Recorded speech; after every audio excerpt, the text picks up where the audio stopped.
Hello everyone, and welcome to Tales from Evansbourogh, a live interactive horror improv RPG where you get to help determine the outcome of the mystery. I am your Keeper of Mysteries, Stormy, and I'm always, as always, joined by the wonderfully talented As the Raven Dreams, VivaLaPatience, Serafin the Midnight Bard, and Fearsome Hero. We don't have no Elizabeth tonight, no Murphy, but we still have our crew here, and we are playing using the Monster of the Week RPG system by Evil Hat Productions, and also created by Michael Sands, published by Evil Hat Productions. As always, please note, none of us are trained big professional actors. None of this is a scripted thing, and we're just here to have fun and tell a cool story with you all following along with us. If you want to follow any of the participants in this, all of those social media links are going to be down below when this video is live on YouTube, as well as popping up sometime in the chat here. And if you would like to help any of our hunters solve this upcoming mystery, please consider going down below and gifting them Fate. Fate of Past will grant them a +1 to their roll. The Fate of Present will grant them a +1 to the next harm they would deal. And the Fate of Future will give them an extra d6 to their roll added as a bonus.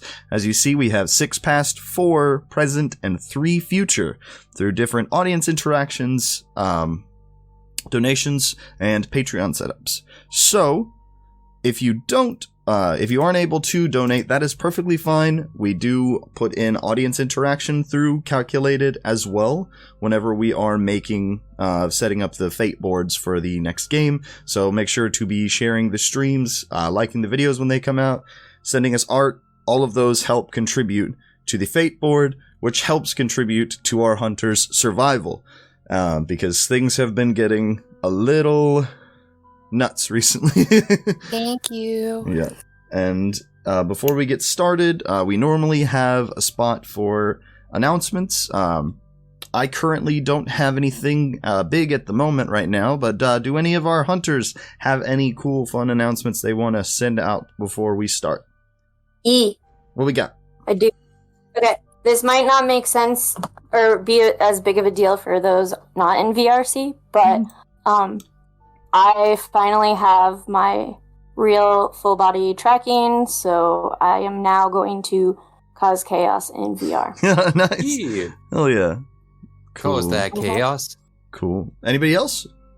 So, little bit of a story. Mhm. I went with my wife to the mall where there's a game store that she likes to frequent. The clerk behind the counter noticed my Yu-Gi-Oh t-shirt. A lot of my stories involve me wearing a Yu-Gi-Oh t-shirt. And he says, "Hey, you like Yu-Gi-Oh?" And I said, "I do." And he's like, "You play?" And I said, "I do." And he says, "I challenge you." And I said, "I don't have my stuff on me." So I told him I'd be back in 2 days, and baby, I beat him. That's whenever you pull out of nowhere, pull out the full dual disc setup, throw your deck in, and be like, "All right, bitch, let's go." I had to tell everyone, y'all, I had the biggest anime moment the other day. It was wild. Shadow Realm it is. It's like the Michelangelo, the Cowabunga it is. So you have chosen Shadow Realm. Hell yeah. Anybody else have anything? No. All right. Well, then, in that case, we are good to go ahead and get started. Before we do, I would like to take this time and this moment to issue a potential trigger warning. This is a horror game, and with that genre contains scenes and situations some people may find distressing, so viewer discretion is advised on that. In that case, I think we are, with all that out of the way, ready to start this week's Tale from Evansbourogh.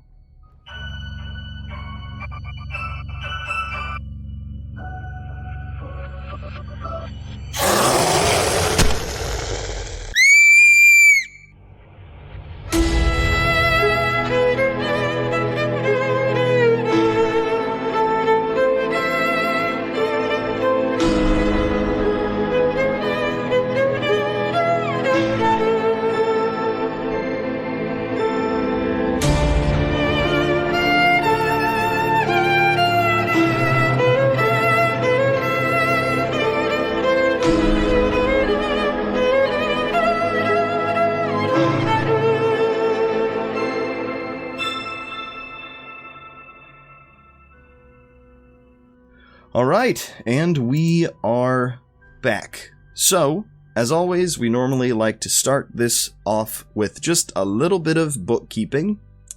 Each of the three of our players, Raven, Serafin, and Patience, who took an advancement, essentially a level in Monster of the Week for those of you who are unaware of that. So we'll start with Raven and go over what each of us took for that, for the list. For sure. I took Mark II of the basic moves as advanced. I went Act Under Pressure and Help Out. With Act Under Pressure, advanced on a 12+, you can choose to either do what you wanted and something extra, or do what you wanted perfectly. And for Help Out, your help lets them act as if they just rolled a 12, regardless of what they actually got. So nice. Basically, I have to roll double sixes. Yeah, that's fair. That's still getting those chances to mark those advanced moves, though, are really, really cool. Because we are at, I think that was your 5th advancement, so which means we are getting into the advanced. That was my 6th, actually. Your 6th? Sweet. Yeah. So we're getting into advanced improvements for a lot of us here. So we are, like I said, things have been warming up essentially in the both narrative sense and out of the game sense that I've been really, really enjoying and seeing this go forward. So Patience, what did you choose for your advancement? Yeah, I did a +1 to my sharp, which gives me a 2 now, which is going to help me with investigating a mystery and read a bad situation. Hell yeah. Hell yeah. Alrighty. And Serafin. I think I maxed out my weird. Yeah. Which is weird that I hadn't maxed it out before. Yeah. Just we got the stat bonus to finally get you at that +3, which in, again, Monster of the Week, for those of you who don't know, you can only have a maximum stat increase or decrease of 3. So that is maxed out there. So we are good in that case. So with that then out of the way, I know it's been a minute, but what happened last session, guys? Do a quick recap. We saw we were there whenever Matt was getting interviewed for his little murder kerfuffle. Yep. Matt was arrested for the murder of one Clayton Hume. Did we get the name? Yes. Clayton Hume. Well, I didn't write it down. Oh, gosh, sorry. I don't think I did either. Yeah, he said that he got a call, and then next thing he knew, he was he was in the back of the cop car, and obviously something terrible had happened. Gotcha. It's possible. It's very possible. I will say that it's very possible I may have forgotten to actually give you guys the name. So, you guys have it now. The person who was murdered was a man named Clayton Hume, which you all inspected the body at Wally's, a mortuary, essentially, last time around. So it'd be very on brand for me to forget that. I'm not sure, actually. Mm-hmm. We all became sheriff's deputies. Yes. Got the sticker. We all got our stickers. Yep, from Sergeant Raimi. Sergeant Raimi of the Evansbourogh PD. I was going to say, after we were certified, I was able to go back, and we got to look in to see what happened at that moment, and I didn't get to see much because I saw him answer the phone, and then it just goes black, like it was shut off, and I couldn't see anything until I was standing over his body. You looked through Matt's perspective on what had happened, and it seems as if he had just zoned completely, like as if his consciousness was pushed away, completely blacked out until he came back to with the slitting the throat of Clayton Hume after multiple stab wounds as well.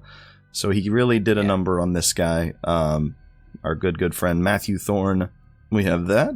What else happened? I also decided to start sending Wally gift cards to Arby's because he puts up with Serafin so well, and it just, it's rough. So fair. All right. I regret nothing. All right. After we got the phone number, I looked into it and found out it was Roger Vincent. Yes. I got his information, and then we used Gucci Manium to make cell phone signal blockers or something. Yep. Yeah. Like mind control blockers. Yes. Because I got the Gucci Manium from a dark web mystery box I found on eBay or whatever. Yeah. Yep. I remember that. Created some And then we, makeshift devices. Oh, no, you're good. I apologize. Yeah. Out of aluminum foil and Gucci Manium. It's just, Yep. Little earpieces now that you have. I just made like phones that are ... radioactive bricks. Then we went to looked like a farmhouse after we found the location, and we got there, and it was not a pretty sight. Things happened. Yep. People were dead, sir. Yes, a very, very dead man strung ceremoniously up against the wall with a note in blood that just simply said, "See you soon." Yeah. Yep. Alright, and I believe everything in that instance you all had been following your lead from Patience's vision of a man who is to be sacrificed at the Sons of Evan, and call to ascension, essentially. Yes. And you all have been going along that little thread, and this is the last place that it led you on. I believe March 26th was the last day that you found the body of our good Roger Vincent. And in that case, we're going to go ahead and start on May 1st, 2022. So there has been about a month or so that we have kind of taken to, essentially. After that time, you all found Roger Vincent's body. From what you can remember, everything went relatively normal. The kind of trail that you can remember, that you were kind of trying to find, seemed to have gone cold, and you kind of went on with your respective lives as normal. Everything seemingly fine. At least what you can remember. And we're going to kind of start, we'll say each of you kind of in your own respective places. Raven, Patience, the two of you at the Fix and Go as per usual. Where you all normally find yourselves. Bree, you probably in your new RV that you got from your agency. Yes, I have taken in.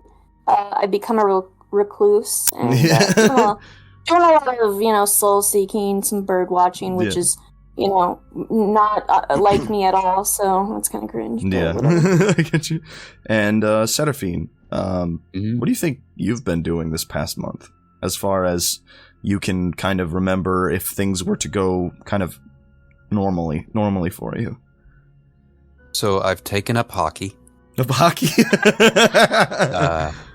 And there wasn't any jokes there. No, it just wasn't what we expected. No, I'm just kidding. So I've taken up hockey, and I am zero good. There is no talent for the hockey. And lately, I just leather work. Yeah. Just hardcore leather work. I can make a mean wallet. Gotcha. And, I do the thing that you see in streets sometimes where you see huskers, where I go out, I sit on a street corner, I lay down a blanket, and I have my wares. Yeah. And every now and then somebody will say, like, "Hey, aren't you the private detective?" And I said, "Nah, I don't do that anymore." As I said, it's been a month of you going, kind of taking up your leather work, so to say. Hell yeah. I like it. Oh.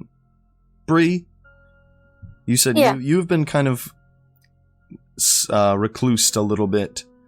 I mean, I still do go to the arcade every once in a while, and Westies. Heading over to Westies every now and then. You know, seeing Carl, cool man. Yeah, I mean, yeah, and then just, destroying kids in laser tag as I do. Spending most of it with outside of or I guess going back to your kind of normal routine, so to say. Mm-hmm. Okay. Yeah. Raven, Patience, what do you two think that you have been primarily up to during this time? I've been doing a lot of painting. It's my way of getting to think alone. Air quotes alone. Yeah. And learn some things to do. I also learned that prank calls were a thing. So I have been enjoying that. Yeah. When I don't get stopped by a raven. But perfect. Yeah. Okay. And Raven. As far as what I've been doing, it's kind of confusing because my mind has been telling me that I've been doing research and trying to find answers for questions that I can't remember. Mm-hmm. I feel like something in my head is telling me that I need to know something, but I don't know what it is. Yeah. And I don't know how you'll take this, but I'm going to go with it anyways. Sure. I have at this specific morning where, we're just kind of sitting there. I look back at some stuff that I have saved, and I found a file that I can't seem to open on my computer. Okay. It's password locked, and I don't remember the password. Okay. Did you try 0000? I did. That's normally my password because it's super secure. Right. No, nobody would guess that you would do it. No. Right. Like, nobody. Like, I mean, what genius in the right mind makes that their password? Yeah.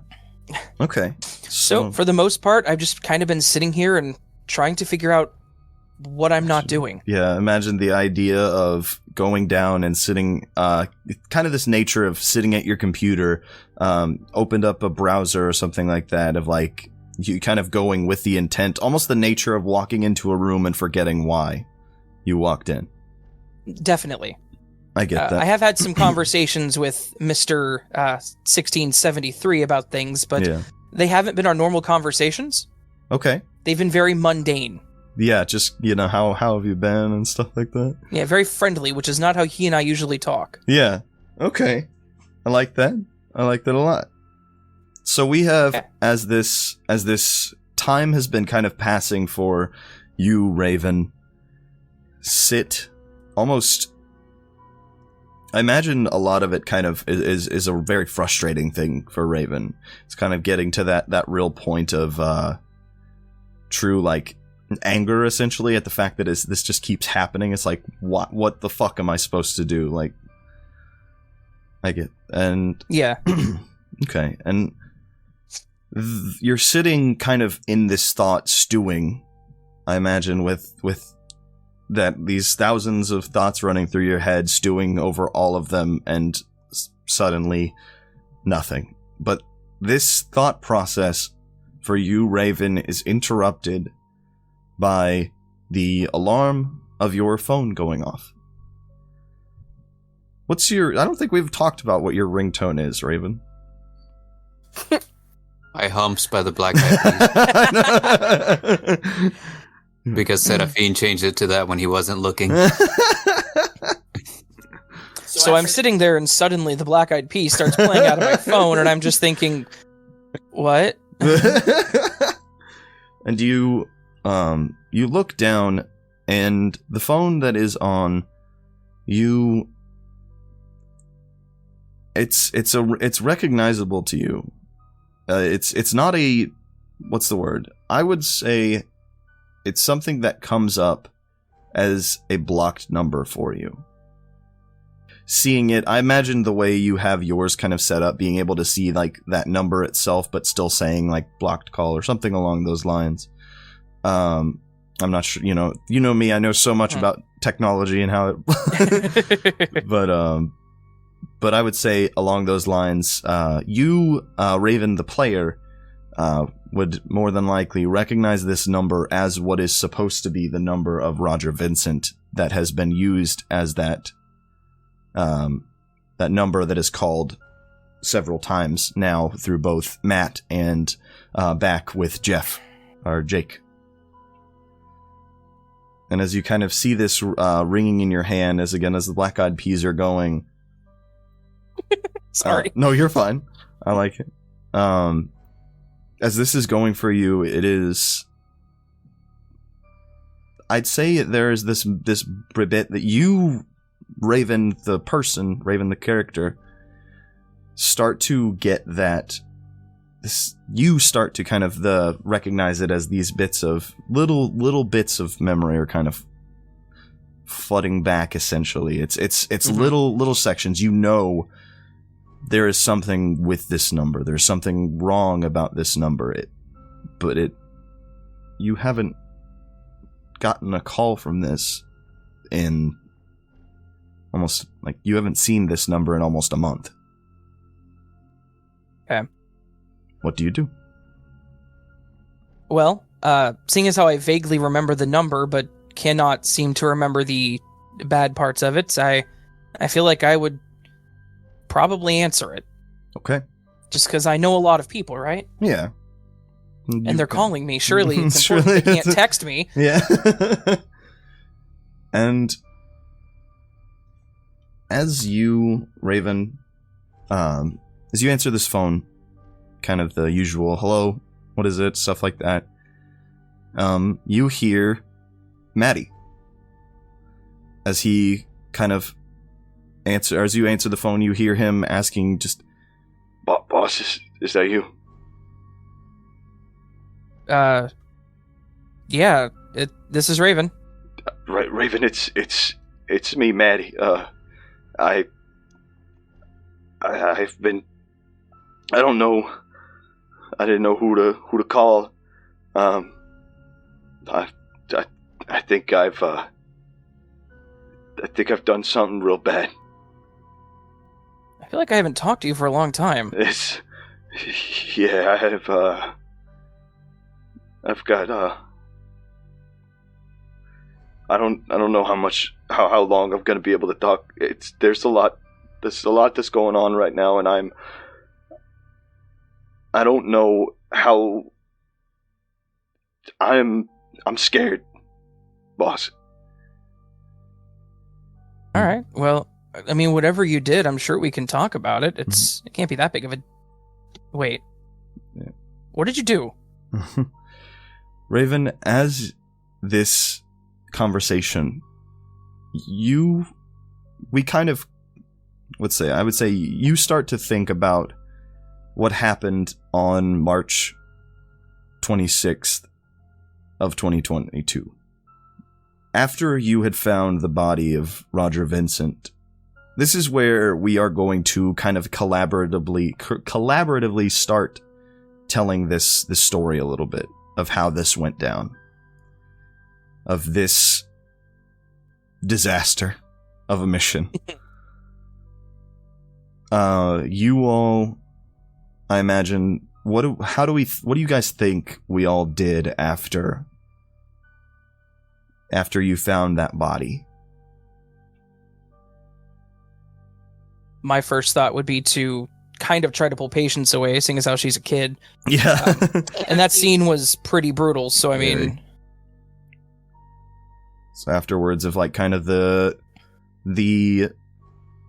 shielding of Patience from this, the seeing the note, realizing that this person who has been supposedly calling people appears to have been dead for a minute. Yeah.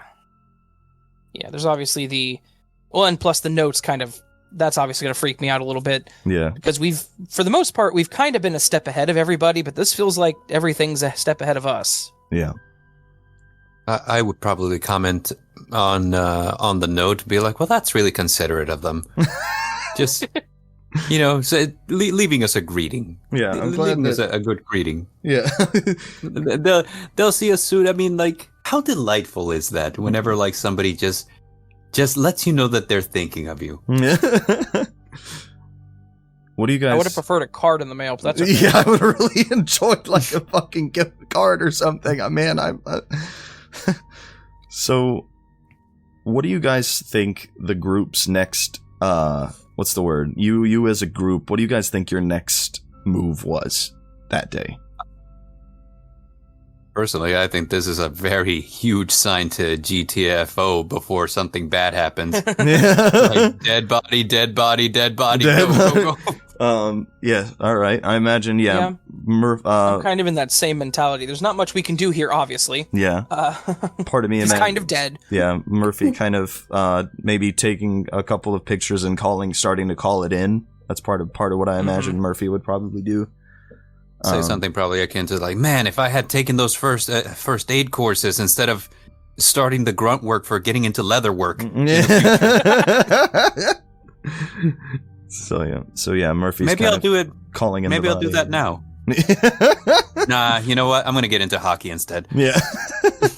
Well, I will say this is So this is stuff that we're kind of in a bit of a non-linear storytelling right now with this. This is definitely a weird way of doing it, but I think it is. I think we'll see how this goes. But after that is after you all had kind of left, getting a little bit of information that you could. You said most of it being this, the biggest part of it, finding out of this person, this person's identity, the nature of how they are long deceased, stuff along those lines. But you all, I know, what's the word? Still have 2 days until what is Patience's vision on the 28th, that this person is supposed to be sacrificed by what you have gathered to be the cult known as the Sons of Evan. So how do you what do you guys think that you did, and this isn't like immediately like over the kind of course, how do you guys what do you guys think you all started to do after that? So I feel like our next step, because of how we've always done the mysteries as a team here, and since there's obviously nothing we can do here with this, I feel like our next step is to start investigating and researching the Sons of Adam and their Ascension event. Okay. Gotcha. So yeah, I think at one point Serafin would comment to the audience, not the audience, but like to the group, just be like, usually, and this is just me, but usually cults like this have a tendency to have like a big, ancient deity type of agenda. Don't you feel like this is like one of those ancient deity type of things we're in the middle of here? Yeah, probably. It's very possible. So yeah. Okay. So after this, I'd imagine a lot of the what types of information were you trying? Do you think you all would try to get out of researching in for the Sons of Evan? Probably the deity that they're trying to revive. Their quote unquote mission, if you will. Okay. And I'm sure that's laid out on their website. Yeah. I'm pretty sure that you have to file like some kind of forms with the government, with the local or state government if you want to start a cult. I think it's an FEC thing, yeah. Yeah. Just for tax purposes, So, what I would say... pull those records and we're golden, boy. Yeah. You're going to have a mailing address.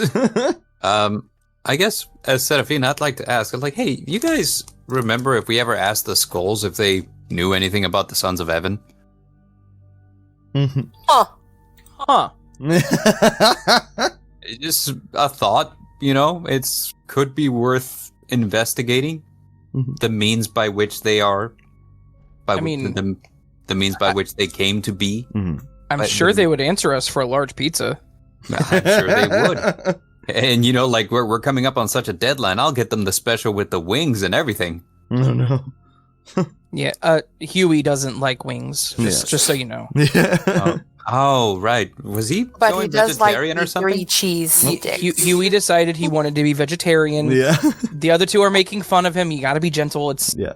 I think the local pizza joint serves salads on the side. I mean, we could work something in there.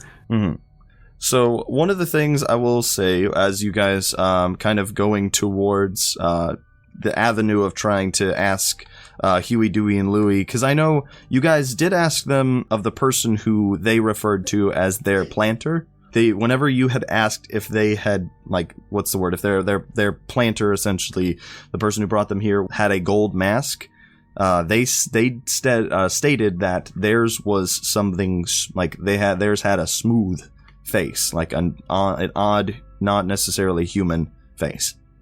What I would say as far as the descriptions of them, and we can kind of go, because again, this is stuff that is playing more gradually as opposed to like full spending all of that time through it. I would say most of that information you would kind of garner through them would be almost feeling unuseful to that situation, as if their person was not the entity that you all refer to, either the Sandman or the Gucci Lord, whichever you wish to call them. Ah, yes. So, not the Sandman or Gucci Lord. That was Smooth-Face Jones, which I recall happened to be put away by Murphy a couple of weeks ago. Yeah. So, can't be him. Unless he's pulling strings from inside. Mm. Nah, he doesn't have the resources. Never mind. How many weird criminals in this city do you know, Serafin? I've seen the underbelly of this city, and it is spongy and bruised. But what I will say that you all are kind of able to garner from some time spent researching, essentially, is that the Sons of Evan, at least we'll say with a little bit of the time of infiltration, so to say, because a little bit of that information maybe not necessarily immediately available on the website, but with time spent on it, you would be able to get that it seems like they worship something that they call the Bauk, however people would pronounce it. Now, hear me out, guys. I've heard about the Bauk. It happens to be like some alternative leafy vegetable. I think it also goes by the bok choy. Yeah, that may be his last name, but I'm not 100% certain. Is this our who is this 4chan moment? I'm just curious. Sorry. Bok choy. Serafin, I believe you're talking about lettuce. Well, they should let us catch this guy, because if we don't, that's a good one. He's gonna get away. I'm leaving. I want a divorce. So, well, if nothing else, I appreciate the joke. Thank you, sir. So, again, this is stuff that there might not be super too many roles necessarily for a lot of this stuff, because we're doing it as time that was spent. So you had found out that the Bauk essentially is some type of creature. It is a pretty powerful creature, to say, that seems to be rooted in Serbian mythology. Most of the cases depicted, it is essentially a large, what most people view as almost the combination of like a bear and a bat. Ew. Now that sounds metal as hell. Mm-hmm. I like it. Yeah, it seems that they seem a lot of their iconography comes from symbols of this creature known as the Bauk. Not necessarily a deity, but still something very powerful. Very strong. Now, why do you reckon they would be into this particular creature? You kind of imagine that cult leaders usually kind of like go into it for the money, but whenever there is actually something that they're serving, I mean, it's got to provide them with some kind of benefit. And I get the feeling that if we figure out what exactly it's giving back to them, we might figure out what kind of trouble we're in. Like if you find out that a certain cult is worshipping a rain god, then we could be in for a huge deluge. And if they're worshipping a wind god, we might, get blown away. Well, I mean, given my understanding of how things go in this damn city, I would assume they're trying to raise it to destroy everything. That would cause a problem. Most of my stuff is in this city. Right? Yeah. I mean, my bug out house is in South Carolina, and I don't think I can get there very quickly. Oh, how is South Carolina this time of year? Never been. Never. Why is your bug house there? Because I do deals on the dark web? That's a fair answer. So yeah. I can live with that. One thing, after you guys kind of gathering this information, we are going to kind of move back forward to May 1st a little bit. We're going to go ahead and go with Patience. As you are painting, thinking through your art, what are some of the things that what's some of the stuff that you've been kind of mulling over this month? So, on both sides, being that I am so young and I'm shielded by a lot of things and not told, I want to be able to help. So I want to look into cult stuff on my own to find something. But unfortunately, the ideas that I'm finding are actually interesting. I see things like the idea that they have one thing that they worship, and I look at Mr. Future and I'm like, well, that's easy. Done. Step 1. Yeah. Now I just need followers. Step 2. But as far as I know, I haven't really gotten any information that's useful. I gotcha. Yeah, and as for what I will say in this time here spent, you primarily what's the word? In this time, as you guys, again, I know it's probably going to get a little confusing jumping back and forth, but in this timeline of May 1st, you are still in kind of that, what's the word? Ignorant stage of what had happened in the previous time, and it is, what's the word? It's kind of, again, a similar situation to Ravens of this drawing a blank when it comes to certain things. Yeah, but it would so be Patience to think I should just start a cult. Yeah.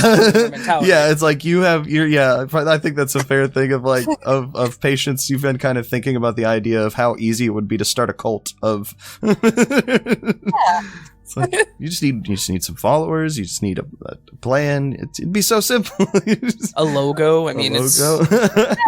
That's why she's painting. Mhm. Exactly. Yeah. With some different ideas. Yeah.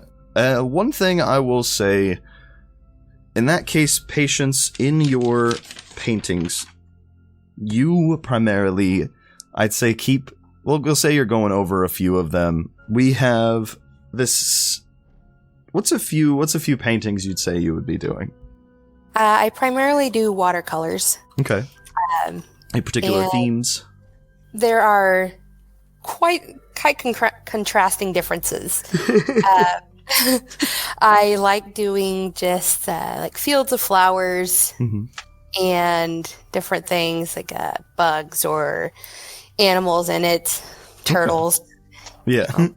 Crawling along. Or if I'm having a bad day, they're a little more darker, like a lot of thunderstorms and floods. Yeah.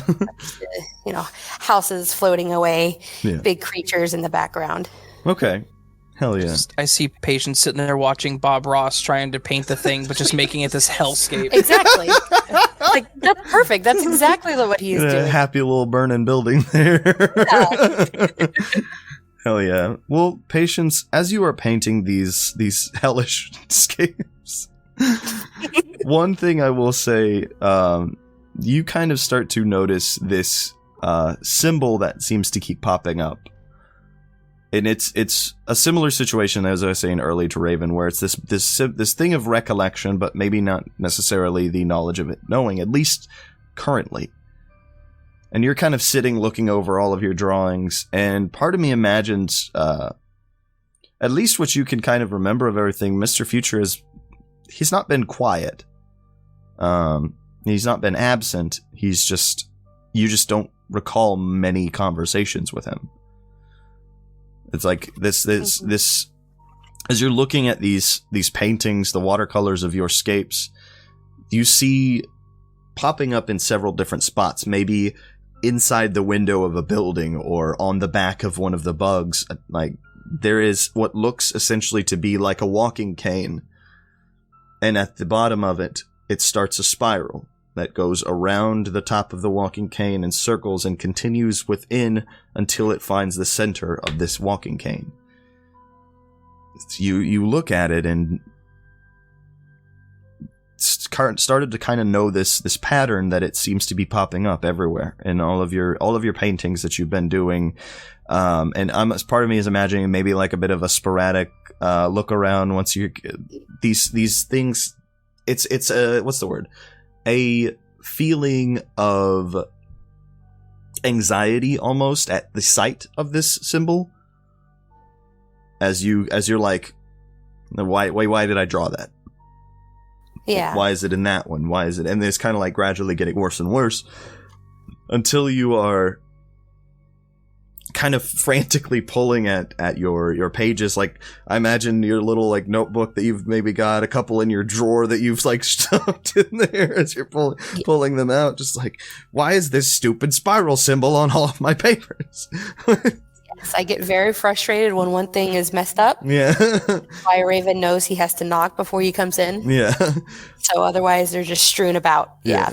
And as you're doing this, kind of going through these emotions of anger and frustration, it's like hearing this kind of almost echoed voice at the back of your head that's starting to kind of like push to the forefront a little bit, and you recognize the call of Mr. Future, of that echoed voice of the two dual tones, the Barney voice combined with that deep eldritch horror voice of it's just like almost what's the word? Frantically calling for patience. It's calling for you. And it's I imagine it kind of like skipping a little bit as it's getting closer and closer, finally coming into that forefront until it like you finally hear him like, patience! Almost as if like the visualization of him like grabbing onto your shoulders and shaking you. It's like that feeling, that sensation you get of this presence right in front of you, just like, God! He grabs on, and it's like you kind of get that feeling of him just right in front of you, just patience. Yeah. It's like almost this desperation from him. Patience, are you there? What? Yeah. I was just how did I'm not mad at you, but I am mad. Well, not your fault. I don't think at the very least you still don't show the will enough to be able to hold me back, but you What?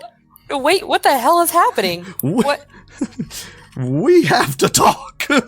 as this situation kind of, what's the word, that visualization of the symbol and almost this sudden like reemergence of Mr. Future now like right at the forefront of your mind.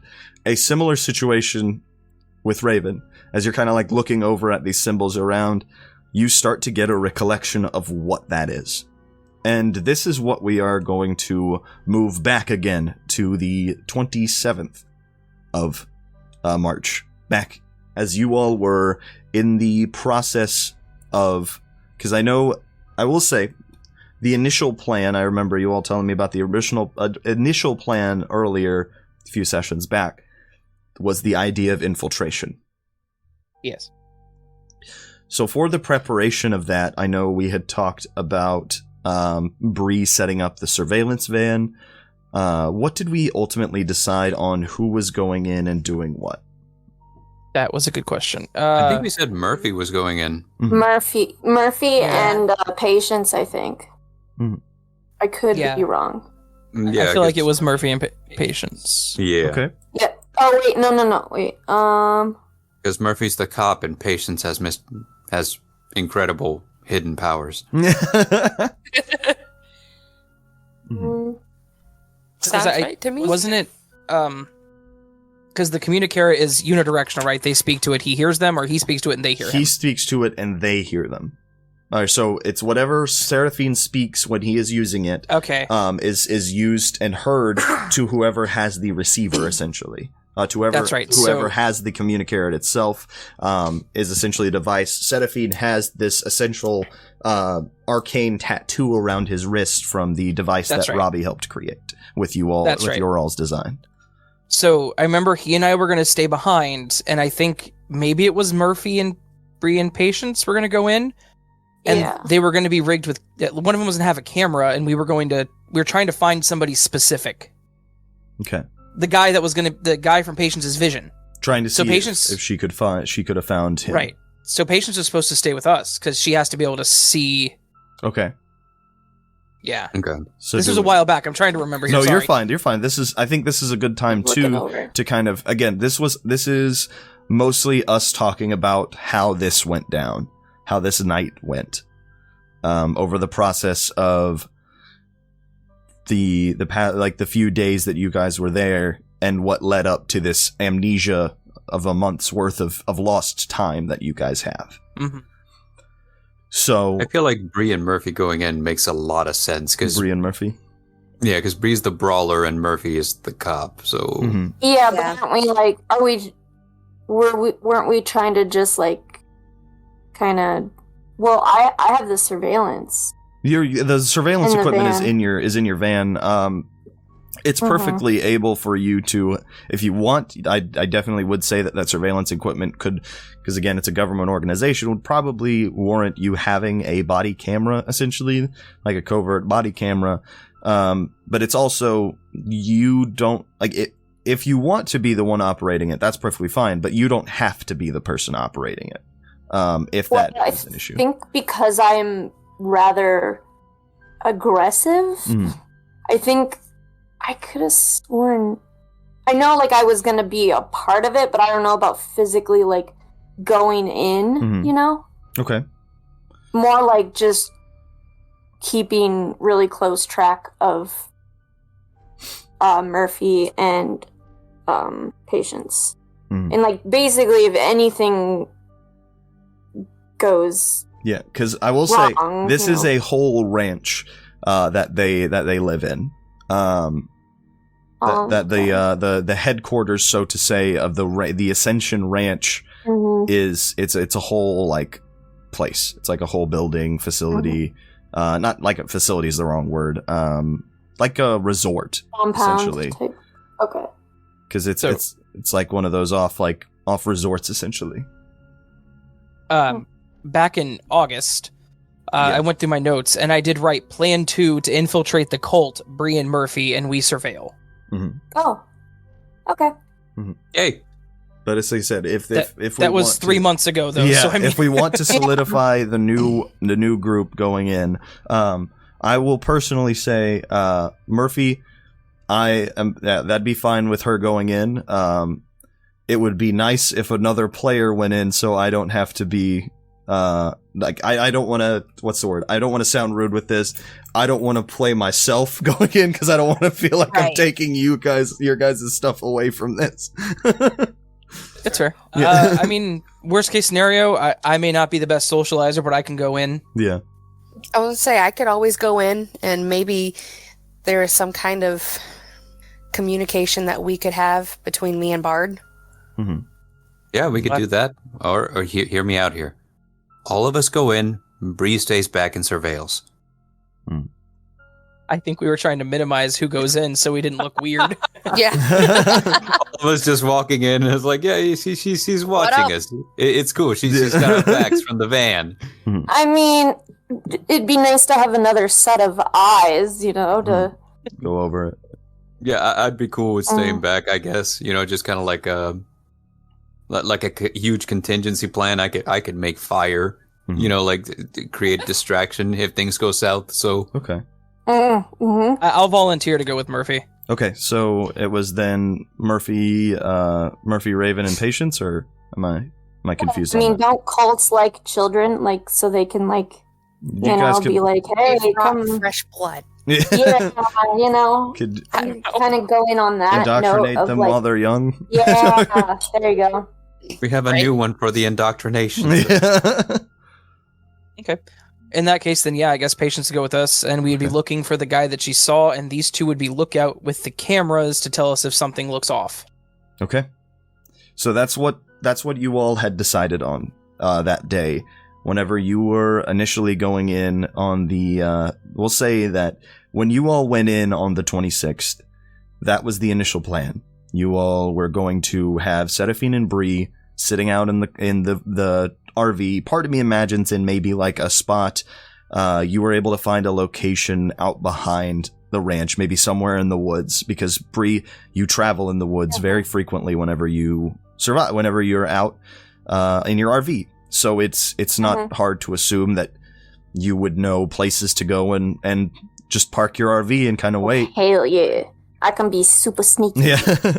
So I would say that maybe somewhere behind in the woods, like a little bit deeper into the woods behind the Ascension Ranch, that you kind of set in with Serafin, and both the two of you a little, not necessarily cramped. I'd say it's comfortable enough for the two of you to fit in there, but it's maybe not much else, you know? Yeah, no. Definitely, I believe one of the downsides is cramped. That it's very uncomfortable. Yeah. So, as you did, Patience, Raven and Murphy were the ones who ended up going in, infiltrating into the Sons of Evan. And what we ended up doing that first day, initially of you going in, how do we think that day went? The first kind of welcome everybody day, you know, where everyone's kind of as far as like how we were, I feel like we were very quiet and very wallflowery during the first day. Yeah. Kind of listening to what's going on, what they're saying, trying to just make sense of the situation. Mm-hmm.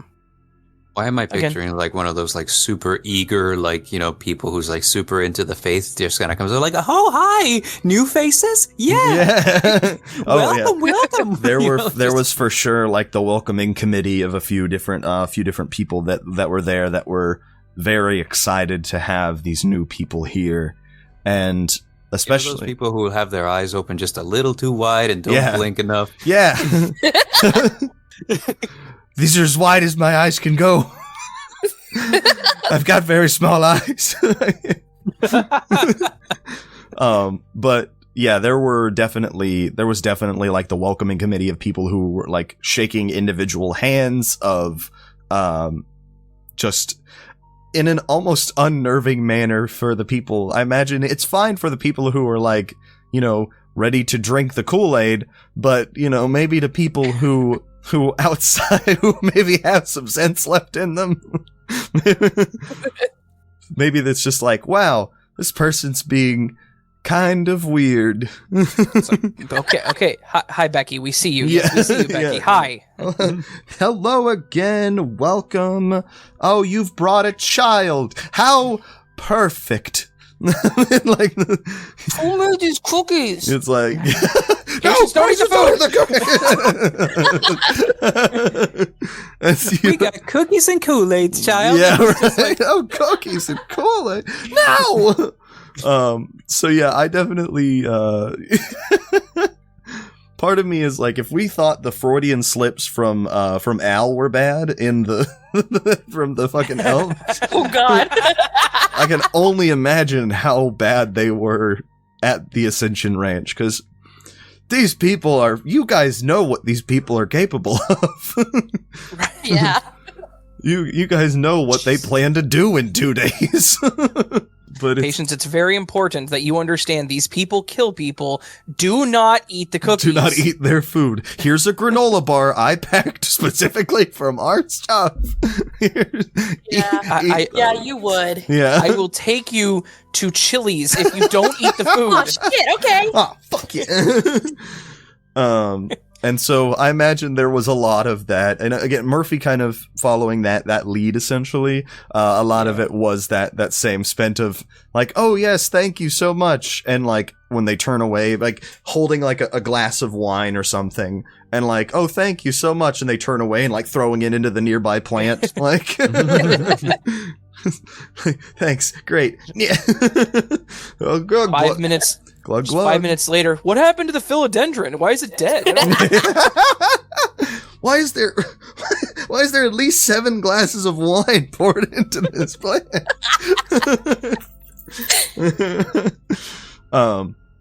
Part of me imagines to a lot of your I would say for the sake of what's the word, discrepancy or discreet, I don't know, you being discreet, that's the word I was kind of the phrasing. Murphy was not wearing her police stuff. Right. You were probably not wearing your shirt that says Raven on it. No, I was wearing the Maddie shirt. The Matt. Oh God. Wearing your Fix and Go Matt shirt. And Patience, you I imagine a lot of you just kind of dressed to blend in a little bit.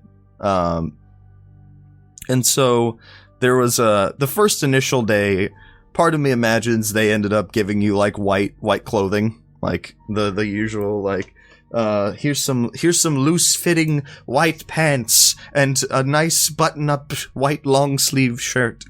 Like, And just really? Yeah. But it's March. This fabric is so thin. It's March. feel like they would just give us these like door bags. With, like here's your uniform. There's also a nice little There's a nice little Sons of Evan stress ball in there. Yeah. And yeah, as that first day went relatively normal, and again, this was a bit of like a long con situation. You guys knew you were going to have to spend a couple of days in this to get properly incorporated in without suspicion. So that first day, everything went pretty fine.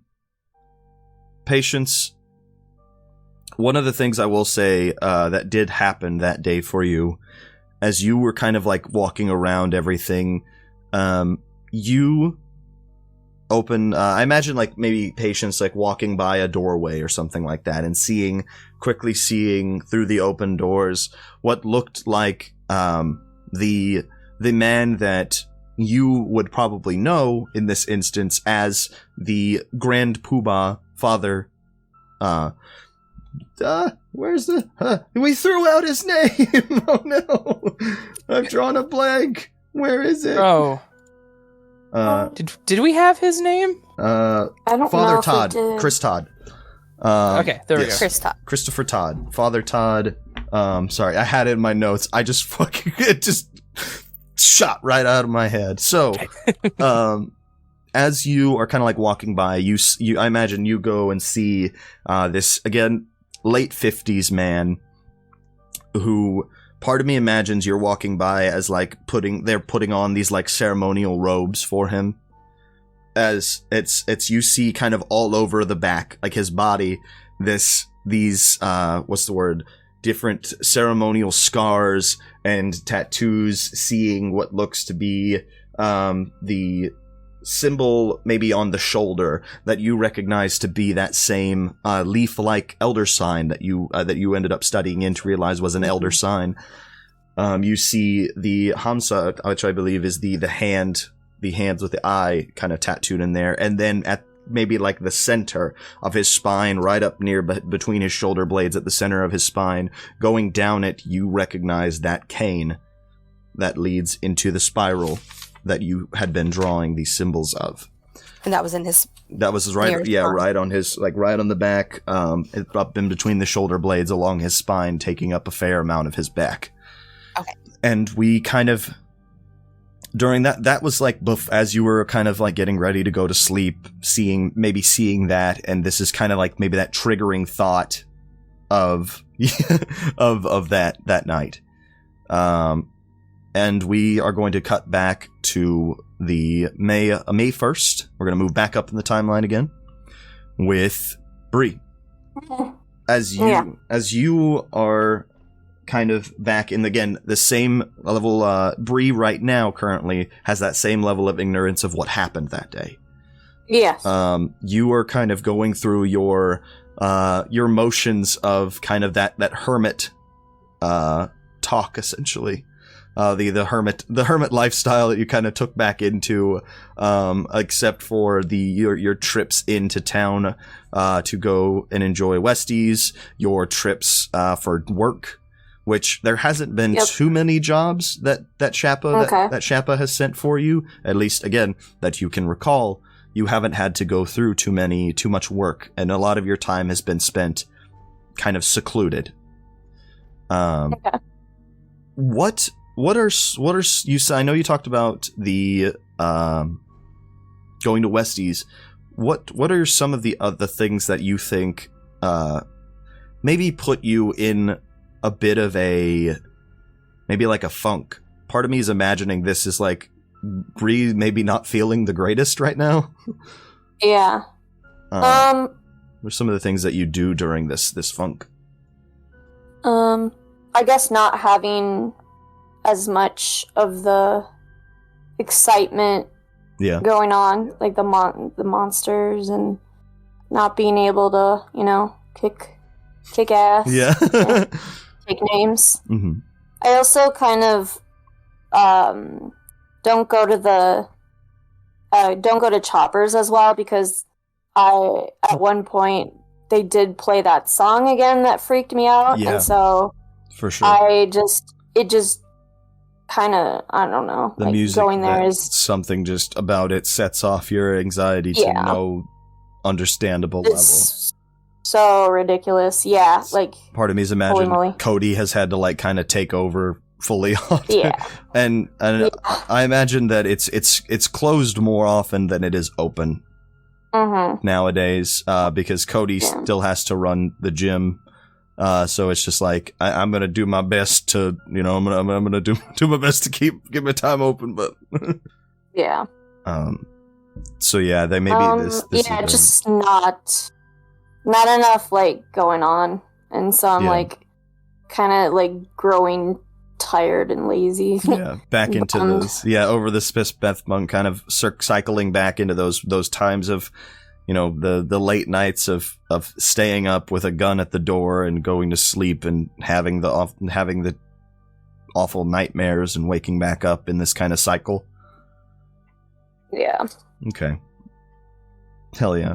I say that not because I enjoy your torment, but But that's just how Yeah. that's how I've been. okay.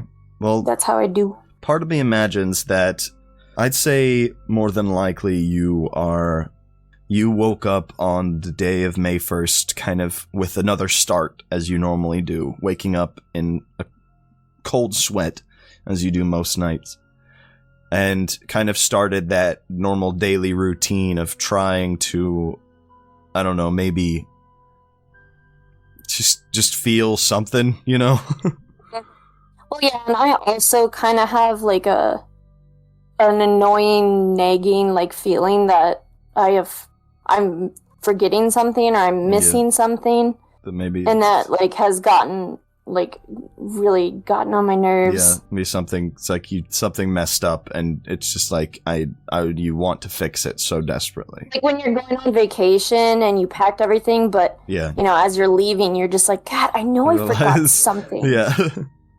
I got you. And we'll say that this day you ended up kind of going to, maybe going to Westies to try to just get something, Mhm. distract yourself a little bit. And when you had gone, it was the kind of usual of the apt introductions to the Baba Yaga from your Carl, your good friend. You're just a friend. Yes. Just your friend. Yeah. Just shut up. No, my boyfriend. Son of a boyfriend. Who kind of, you would go into these days and maybe setting up on like one of the arcades they have there is like the shooting gallery arcades, essentially. Part of me is imagining you kind of sitting on like a fucking Time Crisis 2 one of those arcade boxes, Hell yeah. firing off and getting, the top score like you normally do. Of course. Yeah, and as you are kind of firing, going through this gameplay, it is maybe this kind of cutting in and back that you start to kind of feel as this element of what you had forgotten. As you're taking these shots, seeing this pixelated game screen in front of you that's kind of cutting back and forth to things in front of you. as you keep finding yourselves inside of these corridors that I'd say you would recognize as what are like the hallways of this place, the hallways of the Ascension Ranch, this big kind of lodge building that they're inside of. As you are essentially going through the nature of these creatures, these things that are coming out, as you are taking shots, firing out at them, kind of interwoven with these shots that you're taking on this game screen, maybe in these flashes of vision taking over, and it's kind of this graduating rays of tension that you are, as part of me, is kind of imagining this scene of like getting like heart racing faster, breathing heavier, until you hear this essentially like your phone going off. Part of me, what would you say your ringtone is? I just rickroll myself every time my phone goes off. You just yeah, absolutely. All right, as you kind of are pulled out of this like laser it happened like I think Serafin did it, and I just left it because it wasn't enough. As you're holding this plastic gun in your hand, this like kind of snapped out as you hear that song by Rick Astley playing in your pocket. Damn right. And as you kind of like looking at it, seeing that it says, part of me imagines either something like work or Loomis, but it is your boss, your direct supervisor, Field Agent Loomis. Mm-hmm. And it's just like, oh, god damn it. What's up, boss? Got another job? As you answer the phone, he's just yes, hello. Sorry, I'm trying to get a hold of you. There's been you remember that situation we had, the person you brought in about a month or so ago, the entity that we had as Jake, as we put down as Jake. Yeah. I was calling. He's woken up, and I need you down here as soon as you can be. Yeah, I'm already on my way. Oh yeah. As you, Bree, get that answer that Jake has woken up, what we are going to do is we are going to move back on the timeline again. I know, again, I apologize if I'm jumping around a lot. No, this is necessary, and it's awesome. Yeah. I like it too. I'm really Look. focused. Memento is one of my favorite movies, so this is fine. Yeah. So as we jump back to now March 27th, which was the 27th, yes. As you guys, it is later into the day of the 27th. Or I would say, do we think, yeah, we'll say the like late night 27th, maybe like an evening dinner or something along those lines. Yes. And what we are going to go ahead and do, Bree, as you are sitting, on the, like, watching on this screen, as part of me imagines, who do we think we put the camera onto? Murphy. Okay. It's like, yeah, I know. Really? I know how to put a body cam on. I know how to wear a body cam. I feel like Serafin maybe had a... He's like, yo, yeah, give it to her. Go ahead. Yeah, maybe you should. Yeah, of course. I want to see what she sees. You want to know what Murphy does great? She puts up a camera. There's like 6 of them in her home to make sure I don't steal stuff out of her fridge. She says I'm allowed to have stuff that's in the fridge, but only if I ask first. But you know, sometimes you get the late night munchies. Yeah. And she put up the security cameras since the sugar incident. She kept waking up and being like, God damn it, the milk's got sugar in it again. Is that not normal? The milk's got extra sugar. We've all gotten used to sweet milk. Yeah. It's like, now regular milk tastes really weird. Why does this just taste like cereal milk? So yeah. Diabetes, okay. So then in that case, yeah, we have Murphy on this camera. Part of me imagines as you all have, you, Raven, Patience, and Murphy, have kind of, what's the word? The initial day was, again, the first day was pretty smooth. Everything went relatively fine. And most of it was like greetings and kind of getting people just going into the motions of everything. Yeah, comfy. I think that's a good one of getting people kind of comfy with everything. And we kind of reached this, we'd say we eventually reached this point where people are really kind of going for a lot of the words. I imagine you've been kind of listening to sermons left and right of the great deeds that the sons of Evan will do for the world, and the great things that they can do once the ascension is fully realized. I kind of picture that they're what's it called? Like their sermons regarding Evan read a lot like Chuck Norris facts. It's been a while. Evan's beard has a fist inside of it. Evan played golf one time and got 18 holes in one. Evan can divide by 0. No, come on. This is for the bit. Look up more. Chuck Norris doesn't read books. He stares at them until he gets in. Wait, no, I mean Evan, not Chuck Norris. Evan. Time waits for no man unless that man is Evan.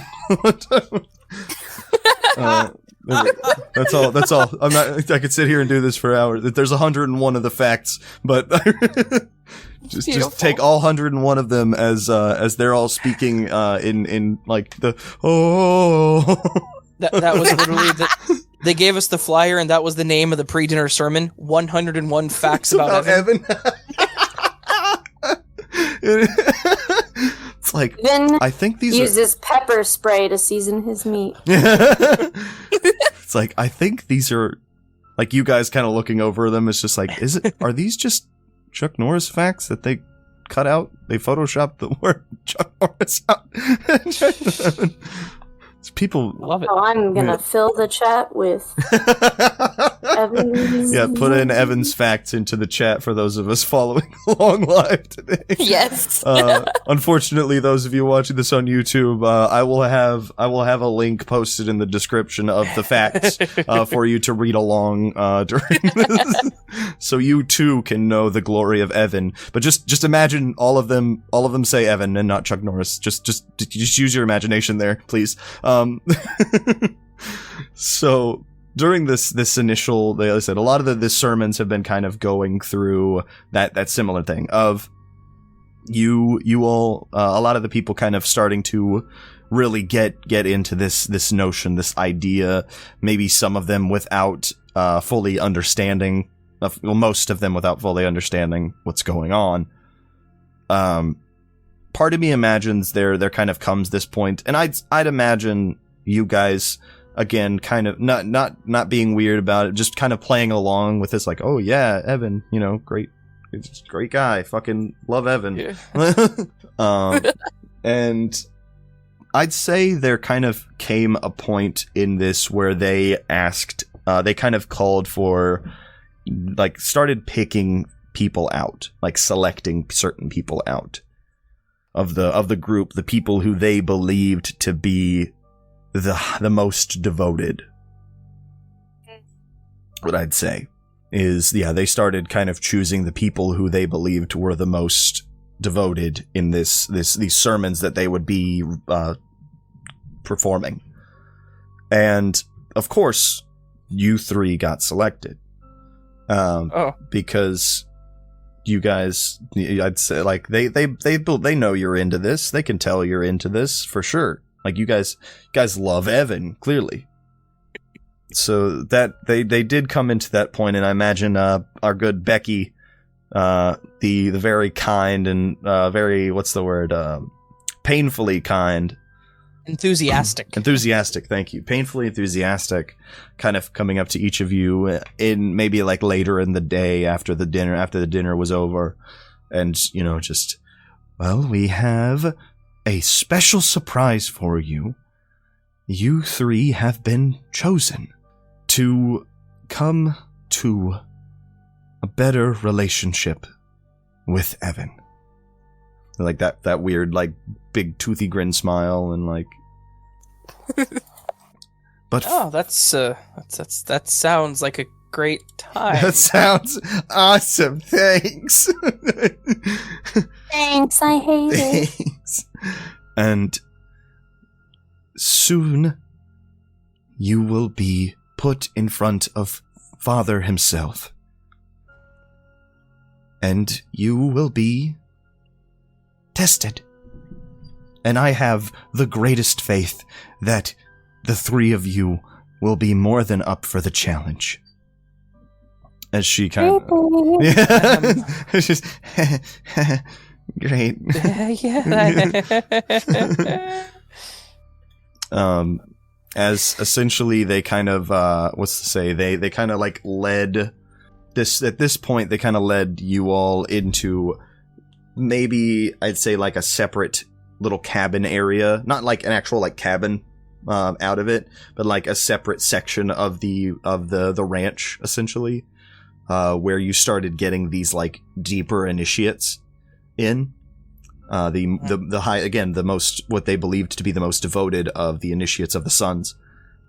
And I imagine kind of coming into this scene of you all, like, in this kind of this cabin room of this, the quarters. That's the word I was looking for. Thank you. Thank you, me. Thanks, me. Thanks, me, for coming up with that word. But no. You find yourselves inside of this scene in inside these quarters with maybe, how many people do we think there were selected? 13. 13? All right. Good number. There are 13 of you, including you also, 10 others outside of the three of you. And part of me imagines they're kind of like sitting at this point where the quarters are very much like stacked bunk beds, like very plain stacked bunk beds, comfy, but utilitarian in nature, you know?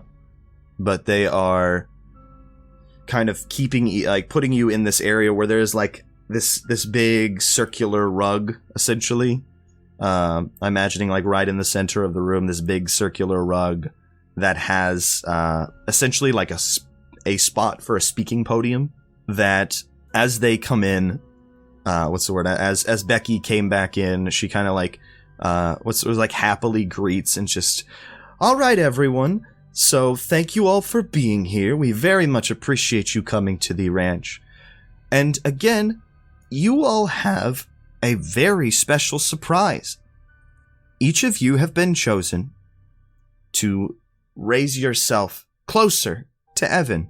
And the person who is the best to be able to do that for you is our Grand Poobah, Father Thomas Todd. Fuck me, Tatum.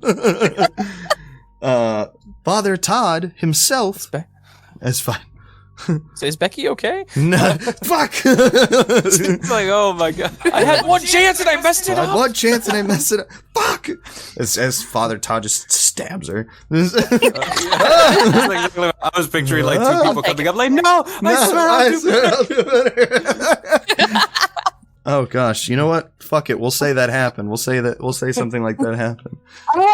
But then, like, she stops and she's like, "Just kidding. I'm even closer to closer to our dear." Yeah, but as essentially boils down to her introducing the Father Todd himself, as you all kind of sitting in this room, this little living quarters area. Excuse me. What? The Todd Father. The Todd Father. Oh my god. See, this Marlon Brando looking motherfucker.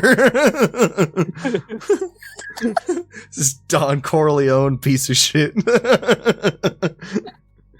Oh god. Now I'm not going to be able to envision him. Oh god. I don't know what I pictured him as, but now it's this. But as he kind of comes in, this very stoic man, kind of glancing upon each of you.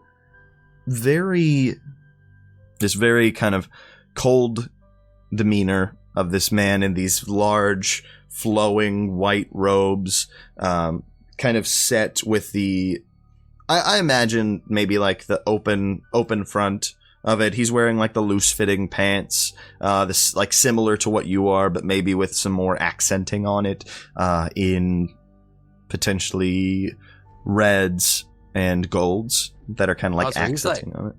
He's like Marlon Brando if he dressed like Jared Leto.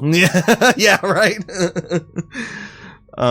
As he kind of enters in, and again, I imagine it's this very ornate hood and robe situation. As he kind of looks at each of you and kind of, so you all wish to be close to Evan.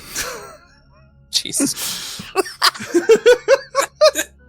This is your fault, Serafin. And this is why the mission failed. He said that, and I immediately started laughing because no. So you all wish to be close to Evan. Yep. Yeah. Like kicking each other. Well, God damn it! Hang on a second. Gotta get my giggles out here. Fucking hell. Well, first you must be tested. Come with me, children. Creepy. As he kind of like essentially walks and leads each of you to what you see as the patients. I would say you definitely recognized as that room. The room that they had him laid out on, this large stone slab in the center of the room, that you know that in a day a man is going to be laying on that, being sacrificed. He kind of lays out, and I would say that he has as you kind of like are led into this, now getting to see the rest of this room, this large, what appears to be the center pews of a church, kind of like lining this large room, and at the front of it, where the main podium would be, in front of it is that large bed-sized stone slab that has that elder sign carved into the back of the stone. And essentially what he kind of like brings everybody in. Now, Becky cannot be with us right now, for she is indisposed. but we have but we have Ingrid with us here. Each of you truly wish to be with Evan. We need to know that you are truly devoted. So please, one by one, come up to Ingrid.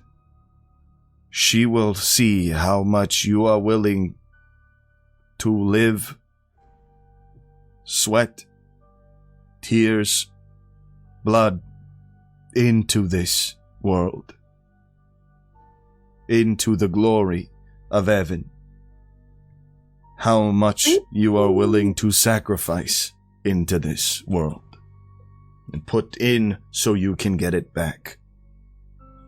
As essentially what starts happening is they kind of going up one by one, essentially like stabbing into people's hands in front. Like these people kind of are led up to this stone altar, and essentially this what's almost like a spike, essentially, kind of like about the size of a rail spike, but it's this large sharp point that they essentially have you place your hand at the center of the elder sign on the slab and push your hand into it, is what they start having people do.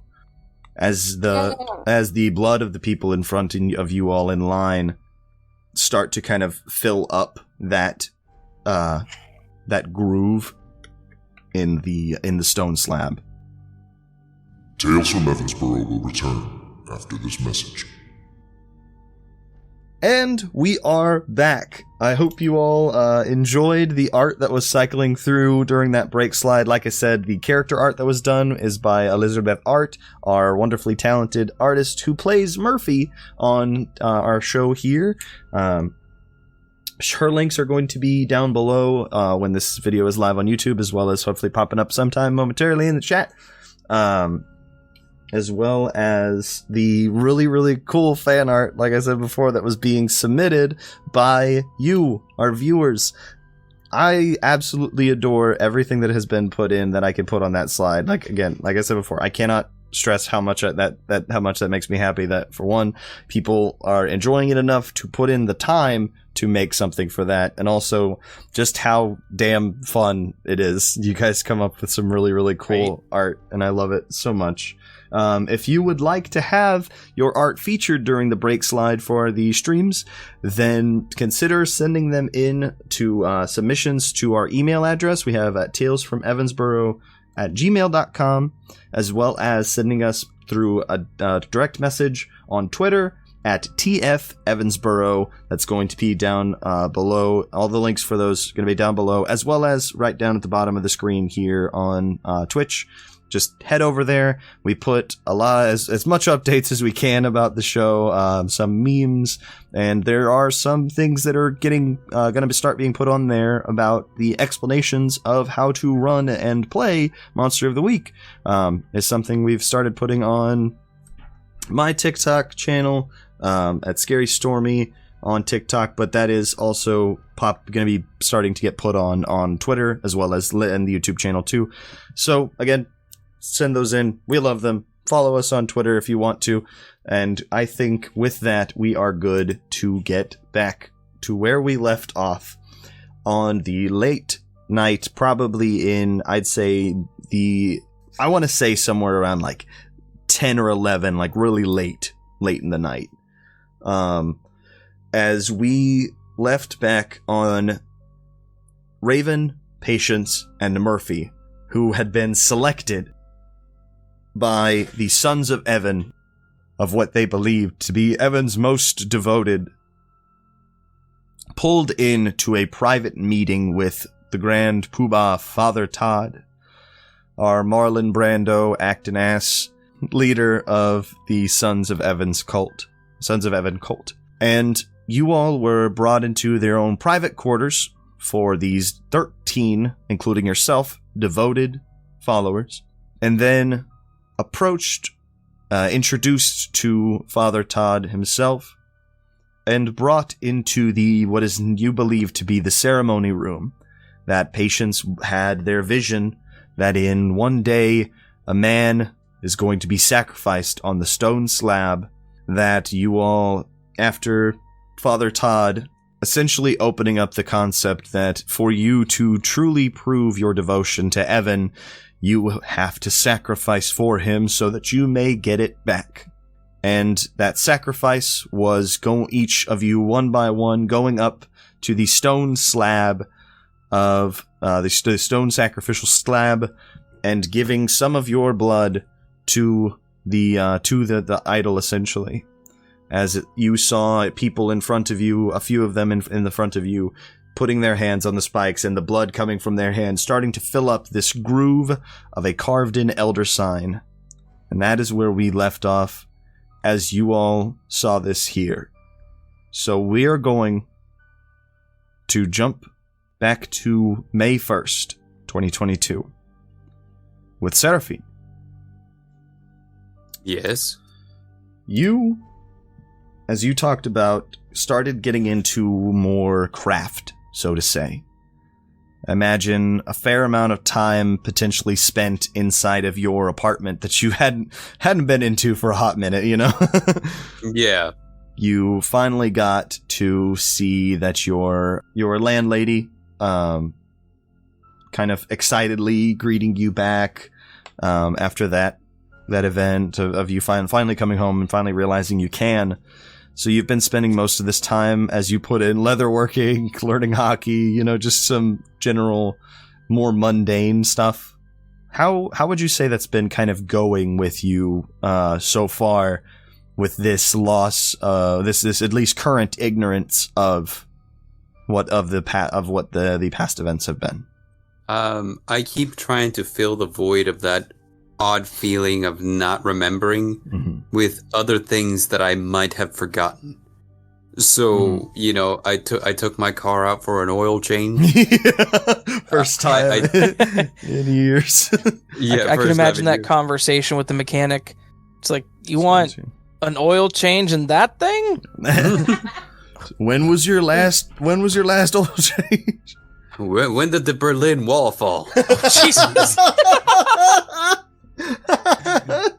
How many miles it got on it? How many miles? The odometer stopped working back at 900,000. I can't tell you for sure. Jesus.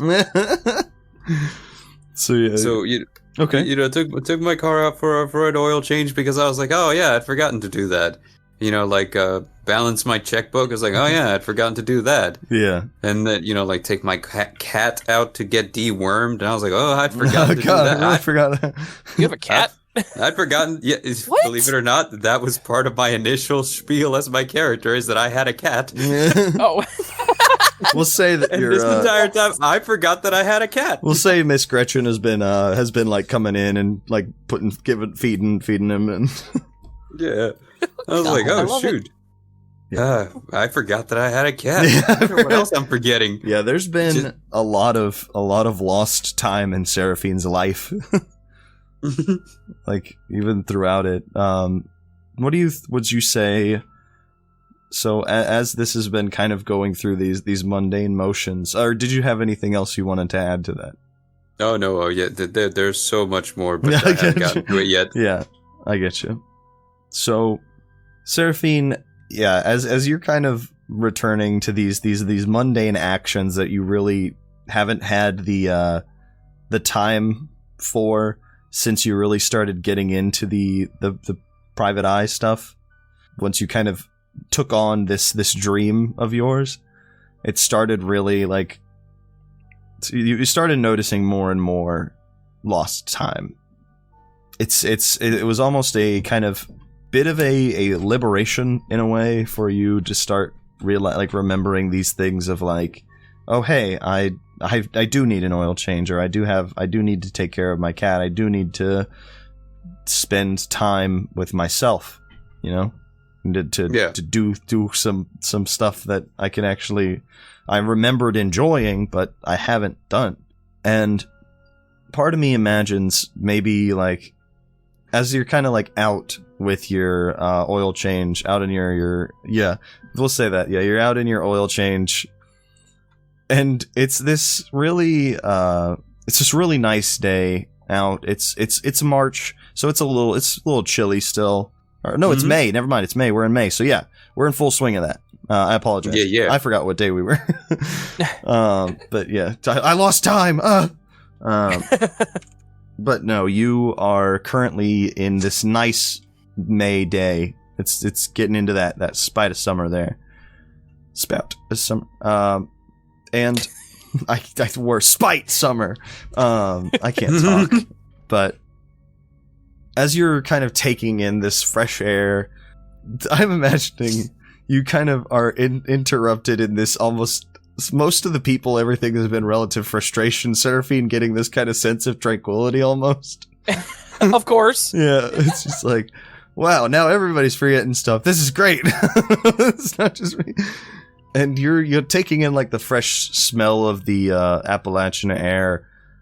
As you're kind of from your side, you hear somebody ask for it. Like somebody just, Serafin, is that you? I guess it might be. As you look over and see what is the familiar face of Wes Hansen, the larger man who you have interacted with, Raven, in the past, who was the adopted father of Chase Hansen, a old orphanage buddy of yours, and he is currently like wearing, I imagine like the normal, like that as you had seen him in, a pretty standard like sweater vest, hat situation. He's got like some sunglasses on, and I'm imagining like he thinks he's trying to look cool with the aviators, but it's like everything else really stands out, you know? Yeah. But he's just you look to him and he's almost you can see a little bit of a disheveled demeanor to him, like he is concerned. And as he's like asking Serafin, is that you? And you respond back, yeah, I guess it is. It's just how well, look who it is. It's Hans Wesson. Wes Hansen. Yeah, that's exactly what I said. I was sorry, I know this is very, very sudden, and I'm glad I guess I got to run into you. It's I've been looking. You haven't seen Chase anywhere, have you? Bank of America around here mostly. As he kind of like gives a little a little of a what's the word? What's like a pity grin, essentially, where it's very like sad smile. Yeah. My son, Chase. You know, the person who I told you's been missing for a while. Yeah, right. Missing? Yeah, he's been missing for about a month now. I've had this. I thought we've talked about, and as this kind of like realization of like, oh wait, shit. You're starting to feel that again, that burst of like, fuck. The realization of lost time here is, after all of these things that you were kind of remembering, this person, this early 20s, what's the word? Somebody who kind of idolized you is, you've completely forgot. And it is part of me imagines the nature of it's that really sinking feeling. As this just, like your stomach just immediately drops. And we are going to move back again to we'll say we are in maybe like midnight. So it's around 12. So we are on the 28th of March, which we all know as the day the man is going to be sacrificed to unleash something, which you all believe now to be a creature known as the Balk. And we come back to what happened after that. Raven, Patience, and Murphy, we are in the stage of where things really started to go south. So what do we think happened? I think, in my opinion, some of it turned into, I started to get a little nervous when talking to people. Yeah. Trying to, as I have done a few times in the past, trying to work with that diplomacy and get information, try to not get too involved, but get information out of people. Mm-hmm. I think that started garnering suspicion. Okay. Because I seemed to know too much, but ask too many questions. Yeah. Okay. Does that make sense? Yeah, I got you. And what do we think happened with that interaction of you all, of the 13 of you giving yourselves, part of you, to Evan? That's a good question. I feel like I was also garnering some kind of attention, or there was some kind of weird vibes. Mm-hmm. Because I have Mr. Future with me. Okay. And something is being felt. Maybe I'm feeling this. Yeah. maybe I feel that they feel something around me. These people are fucking crazy, patient. I know, I can't even eat their cookies. Are they- I don't know what's going on. Are they looking at me? They looking at you? They looking at me? I can't tell if they're looking at you or me. So, whenever it came time to do the blood thing from the hand, Yeah. I hesitated. Yeah. That's where it started to fall apart. And the unfortunate part was that I hesitated in front of Todd. Okay. It wasn't an intentional hesitation. Yeah. It was... Just like that. As you kind of like almost instinctively pulling back. So, okay. Essentially. I Yeah, actually... Go ahead and describe I it. have a little bit more circulation in my mind here. I went to go do it, and as soon as I did, I also looked at my hand and saw my fingers Okay. that were turning gray. Yeah. And I think that caused a weird hesitation in my mind, like, what the fuck am I doing? Yeah, I own an electronics store. And maybe he saw that too, that part of my hand looks dead. Yeah, okay. So, I mean, obviously these are cult people. They have connections to magic. They know weird shit when they see it. Yeah. And I feel like our group, kind of, despite trying to be wallflowers and mix in, I think maybe we're standing out because of that. Yeah. Okay. Do we think that in that moment, do we believe that shit immediately hit the fan? Or do we think that, or how do we think that that was the turning point of where things started going wrong, like really bad? Or how do we think that went out? I'm just picturing Serafin like holding me back as I'm like trying to jump out of the freaking van. Just like, no, hey, come on. No, I'm gonna like just freaking out because I don't want them cutting anybody, especially patients. Mm-hmm. So it's like, yeah, we're kind of like in this moment of like, you guys are in a room with these people who now in front of Father Todd himself has seen hesitation of the in this weird, which I will say probably at this point it's growing a little bit. I'd say it's like just barely starting to toe past that line you put on it, that outline you put on it. We are at a point of tension. This is asking you guys as the group, do we think this was the point where essentially, like I said, shit hit the fan?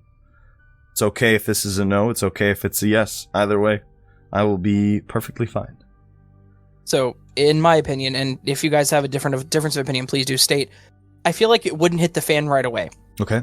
I feel like being a cult with potential infiltrators, it's going to be one of those situations where they're going to try to keep them involved and not make it obvious that they know that they're there.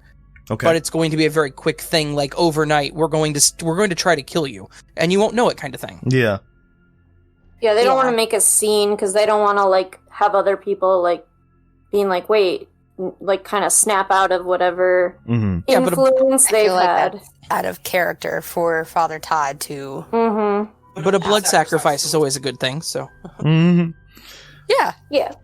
Part of me imagines like maybe in this as you kind of that hesitation and like seeing at your hand, Raven. So we'll say you were probably one of the first, like the first of your group. So you not necessarily the first of the people, but maybe the first of your group. And he kind of sees this looking down at each of you, and I understand it is a scary thing to do. It is.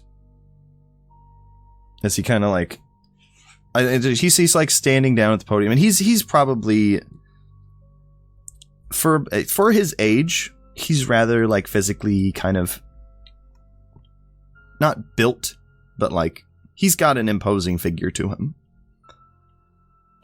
Part of me imagines him kind of like coming down from the podium a little bit and like just not like touching you, but just kind of like standing there and just, I understand if the time is not now for you. So, do me a favor. Sleep on it. Come back tomorrow. Or later today. And we'll see what we think later. All right. Yeah, that's not a terrible idea. You are interesting, child. That's what my mom used to tell me. Or thank you, I suppose. Of course. Feel free to enjoy your quarters. There's plenty of food and drink for all of you, if you would like. But as he kind of like looking over Murphy and Patience, soon you will know heaven. As he kind of like, because I imagine you guys maybe, we'll say like for the cinematic standpoint of it, you guys kind of like towards the end of the line, essentially. Yeah. Yeah. So he kind of turns to the rest of the flock and just, we will reconvene in a few hours. Get some rest. Enjoy yourselves.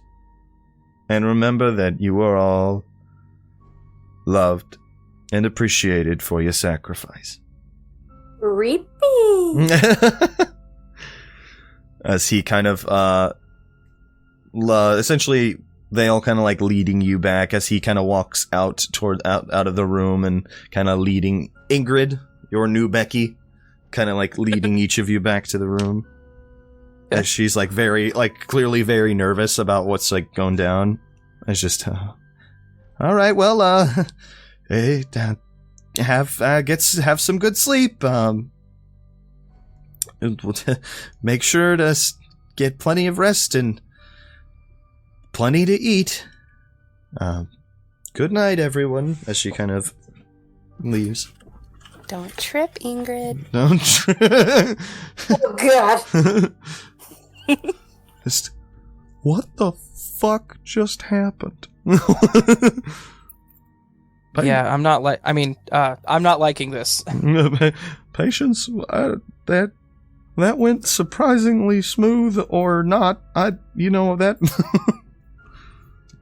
All right, if you're not liking this, I'm out. I don't want this. I'm turning it. Yeah, so something's not right here. Mhm. I think I messed up. Well, it's not like we can blame you. Like, I wouldn't want to give them blood. No, me Who knows neither. if they'll do it? Yeah, I wasn't gonna do that either. So, I look at where the camera is. Did you guys witness that whole thing? Everything that just occurred? All of a sudden you hear me like, oh, fucking kill him! Ow. How did she just communicate? Why She's did we put- communicating so angrily. She's through the communicator. What the fuck? Why did? Yeah. Why did we? Why did I wear the earpiece, Murphy? It's like, so out of curiosity, were they asking for a lot of blood? As my understanding of it, as much as they were willing to give. I see. So, like, if you had given like a drop, you think they would have been cool with you? Maybe just a little pinprick, maybe. Yeah. A little bee sting. You see, I faint when I see blood, so if you I could just see. do it real quick and just, yeah. It looks to me like we've been made. Do you guys feel like that's accurate? I think that might be pretty close to accurate. Okay, so Something is going on. I don't like this man. Same. And here's my big thought on it is I think sticking around at this point creates potential liabilities. Ergo, we should probably look to extract ASAP. Mm-hmm. How are we going to do that? I'm gonna blow up Very the carefully. No, you're Blow up not. the what? The van. The van? No, God. No. Okay, Bree, it's a small price to pay to get our friends back. Serafin the van. says Murphy, just Serafin, how will we drive out of here? Oh, have you been outside tonight, Murph? I mean, like, honestly, we rely too much on motorized vehicles. We should get out and walk more. If we extract now, everything goes to shit. So are we just gonna sleep in rounds? Take lunch. I don't even know anymore. Like I said, I understand what you guys are saying. Like, we need to get out of here. But if we extract and the sacrifice happens, and then shit goes, I mean, I get what he's saying. It does defeat the purpose of us coming here and doing all this, but also you've got a huge target on all three of your back. And additionally, now that you've been made, I don't think that they're gonna let you be anywhere close to that sacrifice unless you're in fact it. unless they want us to be it now. Yeah, so... I almost kind of want to let Loomis in on this, but I'm not sure. Like, I don't know. Mm-hmm. I would say that's probably a grand old idea. Okay. Yeah? Yeah. What do you guys think? why isn't Shappa already doing something about this? Seriously. Don't worry about it. What does everyone think? I'm not quite sure what they'll do. I'm all for Shappa. Yeah. I have always been on record saying Shappa is not shady in the least. I feel like you haven't always been on record saying that. Trust them 100%. Mm-hmm. So within that case, as this has been kind of going throughout the night, part of me imagines there were communications times. I would say that, so I think what the initial, at least, idea of from the inside job was to kind of try to just stay for now, for the moment, while things are getting dealt with on the outside as best as possible. And if that is that correct, or am I mistaken in that? While we were waiting for other things to happen from the outside. That we were staying in there? Yeah. Yeah. Yeah, I believe that to be correct. Okay. Yeah. So, what with in this case, what I will say is, I think due to the nature of this whole situation, for lack of a better term, the nature of Patience's visions always has the opportunity to change. As we've learned, True. You guys have intervened in constantly changing what Patience perceives to be the future. And there is a new variable that has now been put into this. As is most cases with your guys' stuff. Do we think that in this case, what I will say for sure, Shappa is going to get contacted? If that is what you guys are wanting to do, you contact Loomis, letting him know of the situation, and essentially he is trying to rally as much as he can, as quick as he can. I mean, but it might still take time. Yeah, that's what I was thinking. If anything, is like there is gonna be delay, just because. We didn't really say much about what we were doing, so he's he's kind of been in the dark in that instance of what's been. So he's like, shit, okay, and it's in the middle of the night, Yeah, so. We're probably in the stage of like after these kind of conversations have been going, like maybe like one-ish, maybe two, somewhere in that time frame before things finally start like really getting there. If that makes sense. Yeah. We should probably be better about, communications with him and stop calling him at 2 a.m. to clean up our mess. Yeah, that is true. This is now. But when he hears that you all are in danger, he is very he seems very what's the word? Responsive. Yeah. Hey Loomis, don't be mad. Yeah. When he's like, you Raven, Murphy, in Patience, he is very, like, oh, no. Especially, I will say, when he mentioned, like, whenever you're kind of talking about Raven and Patience, like, he gets very quickly, like, what? Yeah. but I said don't get mad. No, I'm not mad at you. I'm just... I can't... Shit. Alright, I'm getting people out. As he is, as quickly as he can, trying to get people. And you know in his words that it is desperation from him at the mention of Raven and Patience being in potential danger from a sacrificial cult. Mm-hmm. There is... Yeah, that's usually a really rough call to get in the middle of the night. Mm-hmm. There is a huge amount of desperation from him. As, in that case, do we think the timeline got pushed forward a little bit? I would say so. Yeah. Yeah. Yeah, 100%. And would we say that in that instance, on that day, that... I'd say, yeah, so the timeline gets pushed ahead a little bit with what that initial sacrificial plan was.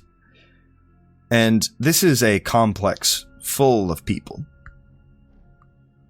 Full of followers, devoted members to this cause. Do we think that our group is in kind of peril in this situation? Yes. I would say yes, but not necessarily by the people immediately in this room. Yeah, because I'd say, like... I think it's mostly just the... So, as this kind of situation started kind of going down, part of me believes that the nature of, for one, what has happened, two, Bree's relative, quote-unquote, hot-headedness of the idea, as well in a situation of Patience being in danger, and... essentially, now, what I kind of imagine is, as you guys, there is a point probably in the middle of the night. This is the way I'm kind of picturing it. A point in the middle of the night where you all, I'm imagining, part of me is envisioning this as like an immediate, like, swarm in to this room of, like, people just start kind of barreling into this room of these members of Evan that's like trying, essentially, to a point of, like, overpowering you guys, if that's okay. Yeah. If that makes sense. Essentially, because, like I said, as again, this is stuff that went down that day. So I imagine there was that where you all were kind of this moment as chaos kind of broke out as you were being stormed by these sons of Evan. Essentially, after there was a bit of a fight, as much of a fight as you guys could put up. And Serafin, Bree, the two of you seeing this start to happen, this what's the word? Realizing that they're just rushed. That, Shappa's gonna take, Shappa's can be there. This nature of, like, they can be here in minutes when we need seconds, And yes. And I imagine with both, the fact that you have Murphy in there for you, Serafin, and Patience, Bree, shotgun. As it's just like, fuck, alright, shit. This nature again, as this kind of, I'm definitely envisioning this chaos that started breaking out. You, Bree, and Serafin storming in as best as you can, like, kind of pushing yourselves through this complex, trying to get to where they are. And it is Question. What's up? Can we drive the van through the front door? Sure. Through the gate and then just, like, through the gate and then, like, into the front of the... Fuck it, we ball! Fuck it, we ball! Into the front of the building, through the front doors of this, like, open, complex area, and, like, this kind of resort area. And it is, like, Bree, Serafin, the two of you kind of tag teaming with each other, back, like, pushing through. It's like, describe to me how this is kind of going with the two of you getting through this. How do we think this looks? Firstly, I think the moment that we get out of the van, we do, like, the beep beep, for the alarm. Hell yeah. And then after that, we just sorry. Yeah, I drove into your gate. Sorry. After that, it plays pretty much like the opening scene of The Other Guys, you know, with like Samuel L. Jackson and The Rock just being like super badass. Yeah. And hey, like, how is their situation as far as, is it heavily guarded, or? I'd say, I mean, there are a lot. The members of the Sons of Evan, the devoted members, are many. So, Armed. and they are probably, I would say, I mean, they're not archaic in this modern world. They have ceremonious aspects to them, but I'd say maybe a mix of firearms with regular, like, bladed weapons, clubs, and stuff like that. Mix of that. A few firearms here and there for the actual, like, security members. That. Okay, in that case, what do you say we do this, Bree? You got the brawler sense, so why don't you, like, take care of those guys, and whenever I see a dude with a gun, I'm just gonna, like, use a force blast into the ceiling and just have as much of that ceiling land on him as possible. Yeah. Yeah, we don't exactly want to become murderers here, right? I mean, seems like but that's so easy. Just, you're done. Yeah, I'm just easy route. That's so I'm not going to easy. judge you guys one way or the other, whatever, wherever you do. I'm not. Me, Tandem is not going to judge. Listen, you point a gun at me. Yeah. It's self-defense. It's fair. Blah blah blah. Like I said, I understand the motivation either route you take. I will understand whichever way you decide to go on that. The nature of Shappa, for sure. You Bree, they don't necessarily, like, they're not virtuous in that sense. Exactly. And I mean, I work with them, so in the terms of defending yourself, Shappa as an organization has killed greater people has killed people for less. Just to put that one out there, but it is entirely up to you as your individual self what your chances are, because there are plenty of agents who don't.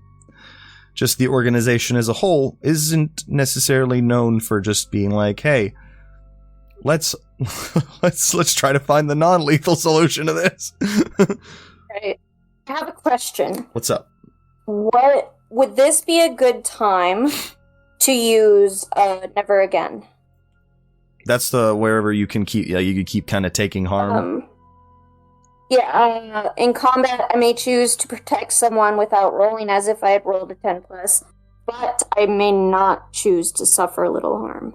So, if I'm harmed, but the person I choose to protect is not. Yeah, so I would say, for sure, as this is kind of going, as this day went on, essentially as the floodgates kind of opened in this instance, you, Serafin, and Bree were kind of going through the complex, trying, I imagine,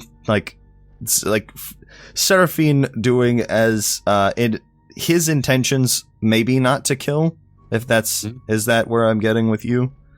Yeah, incapacitate as much as possible, unless need necessary. Yeah. Okay. Yeah. And as I imagining, as Bree, as you are kind of pushing through, I imagine the two of you pushing yourselves through the complex as best as you can. And again, I want to preface that there are a lot, and this is definitely something that is very difficult to do. PCs, let's go. Yeah.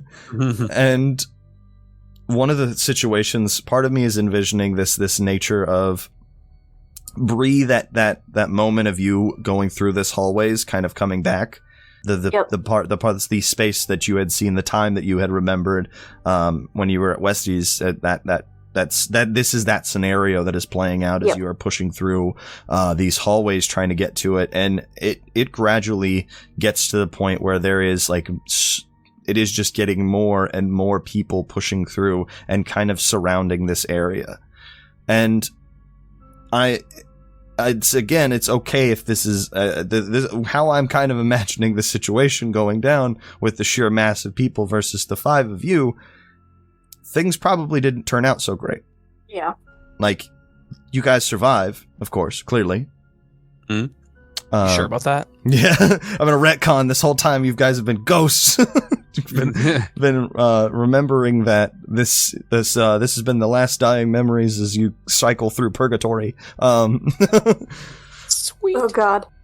But yeah, you all. Part of me is envisioning this point of like you kind of getting to them, but it is just you guys have taken on so much damage, like so many, like so much exhaustion and pushing through that Raven, Patience, and Murphy kind of already in this state of I guess hostage is the best way I can put this. What's the word? A state of like a duress part. I think that's the word. I think that's the word I'm looking for. Where like you guys have overrun to that point of being kind of hostages in this instance. But you guys aren't going to be alone for long in that. Yeah, we're all hostages. We're all back together again. Wait, shit. Yeah, and part of me is kind of imagining this scene with you all. Once you guys kind of are together in this notion of like, what I will say, what do we think happened that got you guys to that point? How do we think? I ran out of ammo. Yeah, maybe like a point of like, shit, I'm out. Like, shit, I'm out. I can only throw so many hatchets. Don't worry, Bree. I've been taking Krav Maga, and then I like swing to like do a roundhouse kick, but instead I just kind of like spin until I like land on my ass. Maybe like a catch of like. We love him, but it's like, shit, like somebody kind of like like tackling the fucking leg mid go is just. Yeah, it doesn't work when I'm on the ground. Oh God.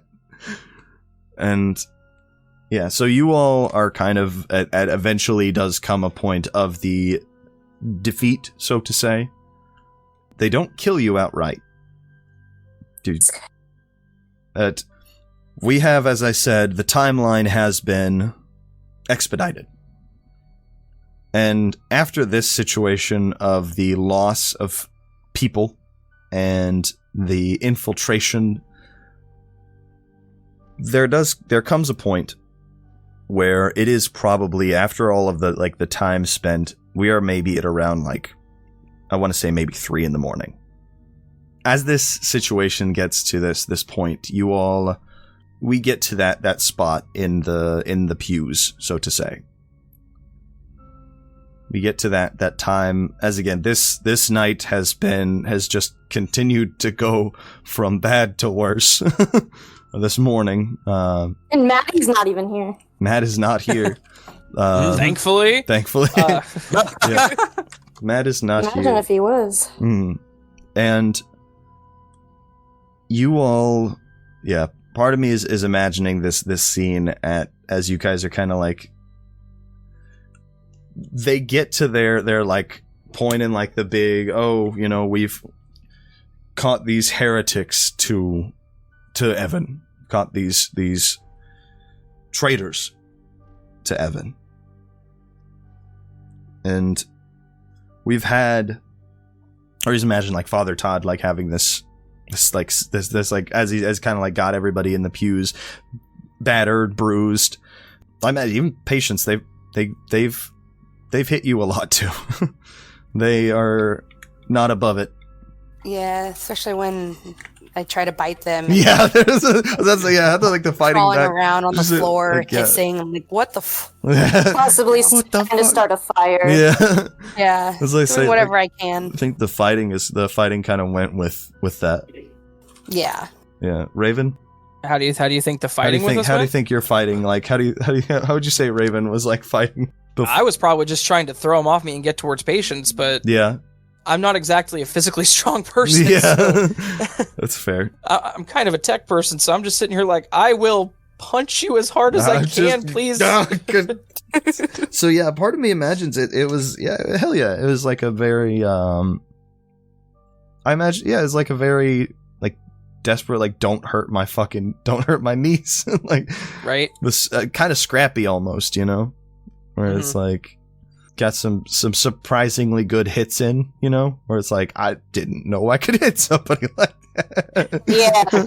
Wasn't aware I could. Part of me's envisioning, yeah, like there were a few points with your fucking like left hook with your like hand where it was that hit a lot harder than I thought it would.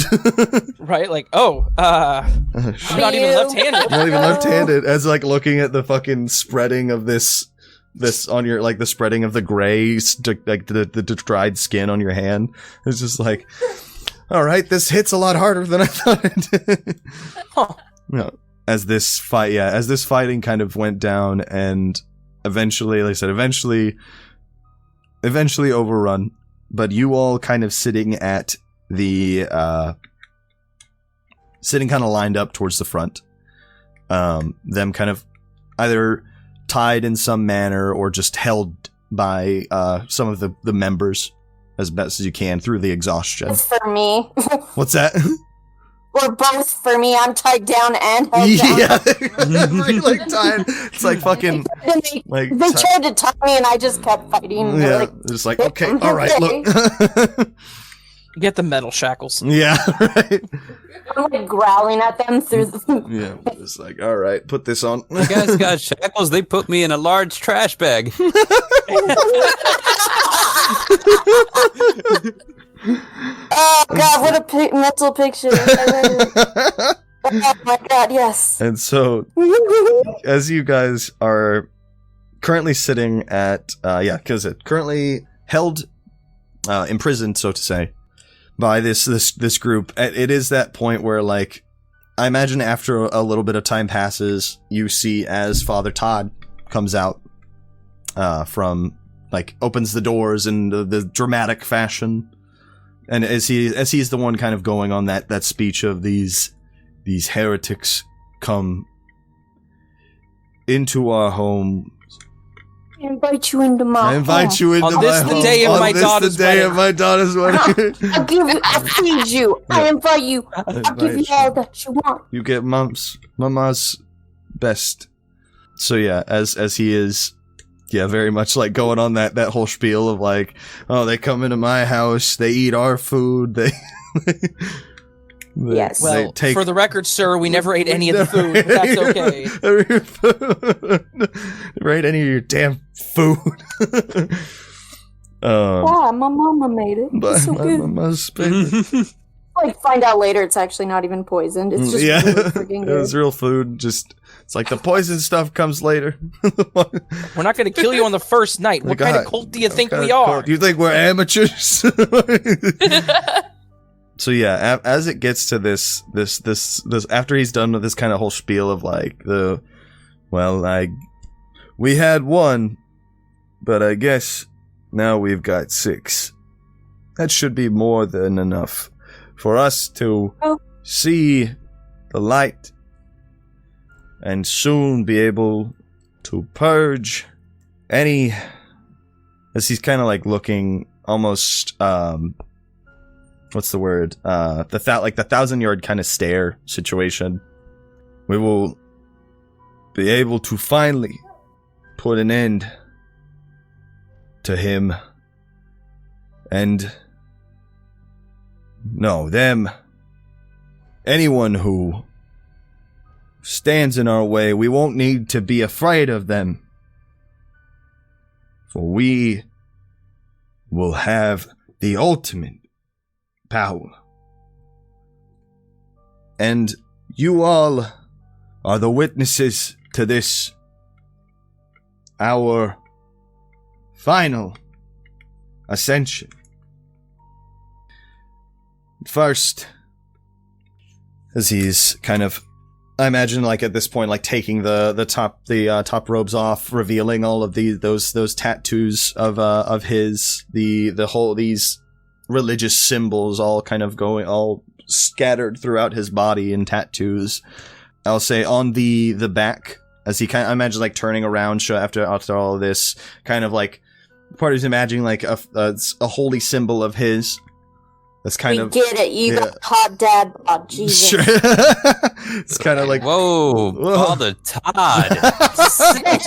Father, forgive me. I'm about to sin. Sick. You know, as he kind of looking back at each of you as he's standing, looking to the back of the holy symbol. Serafin. Yes. So that symbol on his back. Yes. The one that, Patience, you have seen. That's a familiar symbol to you. As you see the cane shape with the spiral going around it and slowly making its way into the center of this cane. You recognize that symbol of what appears to be the symbol of the power of you. Oh. Crap.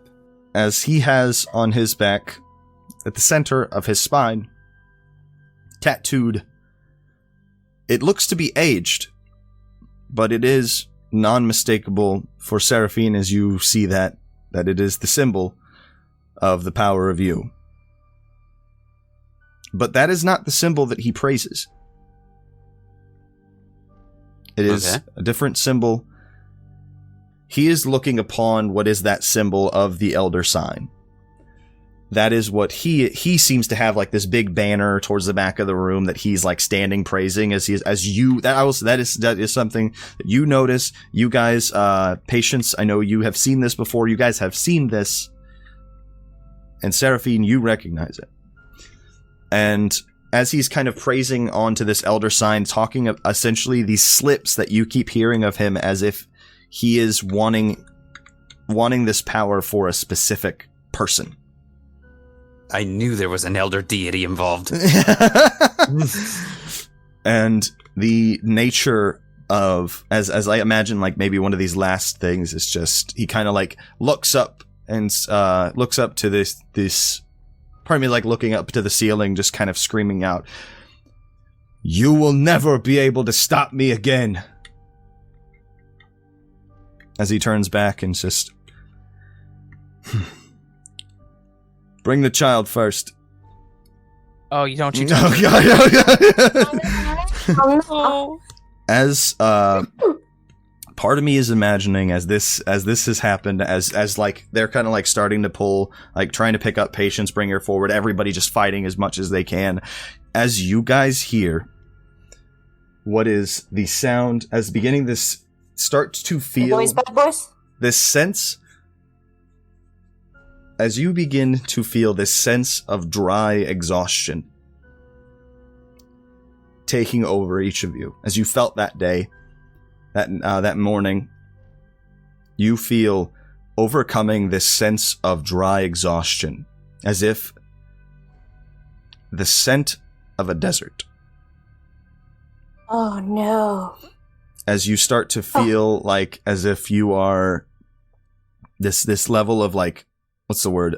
Like I said, the exhaustion that you are already feeling due to the fighting that you've been going through, but you all start to kind of feel this like more like heavy eyes, tired.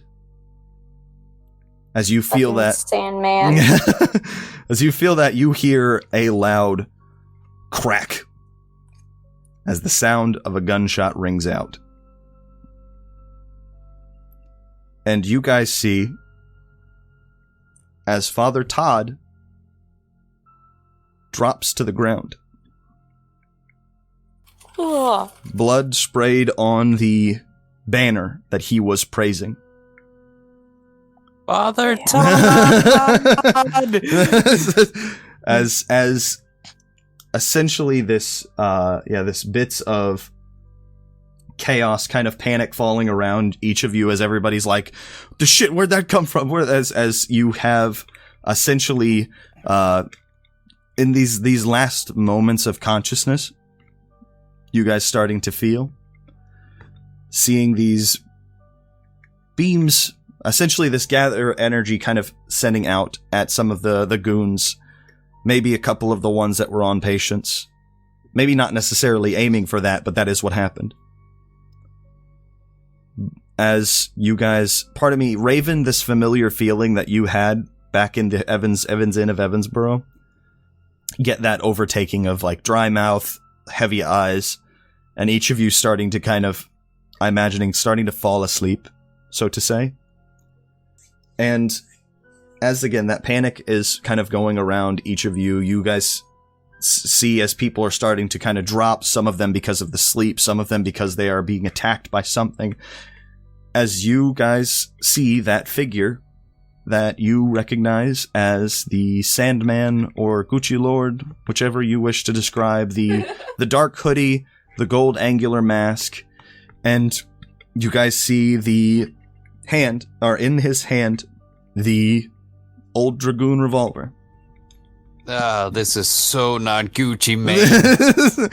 as you guys kind of like in these last moments of consciousness, see as he kind of goes over to, I imagine like there's like the podium that Father Todd was standing on that he kind of fell forward onto as the Sandman, so to say, goes up. You see as he pulls out a knife and kind of lifts Father Todd's head up as you see the bullet hole that's currently oozing blood out of it onto this pedestal, onto this podium. So he lifts his head up and cuts his throat with this ceremonial knife. And you guys see this essentially burst of this kind of ghastly blue energy and that same crack of magic that you heard in Zippy Dippy Toys when Jake, the entity known as Jake, had his throat cut. As you see this ghastly energy that whips up into the air. As he turns and sees... Evan? Evan, is that you? As he goes, I imagine like kind of looking over thing. And again, this is all, a lot of it is you guys are barely staying awake to see this shit. He goes over and he kind of looks over each of you, head cocked. And you see that he kind of starts to work, essentially moving his hands, spouting some type of incantation that he kind of slings over each of you after that final release, kind of hand up in front of each of you. And he looks over and sees you, Serafin. As he kind of goes over and... what's up? I can't stand your sorry face. As he Swear to God, Serafin, if I die and the last thing I hear is one of your puns, I will find you in the afterlife. I'll haunt your ghost ass. Yeah. It'll be the most annoying ghost partner. As he kneels down in front of you, Serafin. After that initial incantation was cast, this kind of surrounding area is starting to really go kind of foggy, to say, for you guys. You, as Serafin, he kneels down and kind of looks, and this is the first time you've gotten a full kind of closer view of him in more of a lighted area. You see behind, through the eyes of those masks, these rather bright blue eyes that seem to be glazed over. As he looks down, again, emotionless, but he looks to you, Serafin, and it's just, you hear in this familiar, daunting drawl. Hello again, Serafin. Matt Mercer? I am so happy to see you again. I hope you remember me. Sure. I mean, it's been a while since I've seen Critical Role, but I keep up with your IMDb page. You don't seem to be alone just yet, Serafin. It's a room full of people. It's a compound full of enemies, and oh my god! Oh god! As after that initial, like, yeah, because I imagine it's very much like the drowsy. You know how when you're tired, like weird shit, just like, no, it's not like David after dentist. Just yeah, it's just like, wait, no, yeah, you're right. There's a bunch of people. Oh god!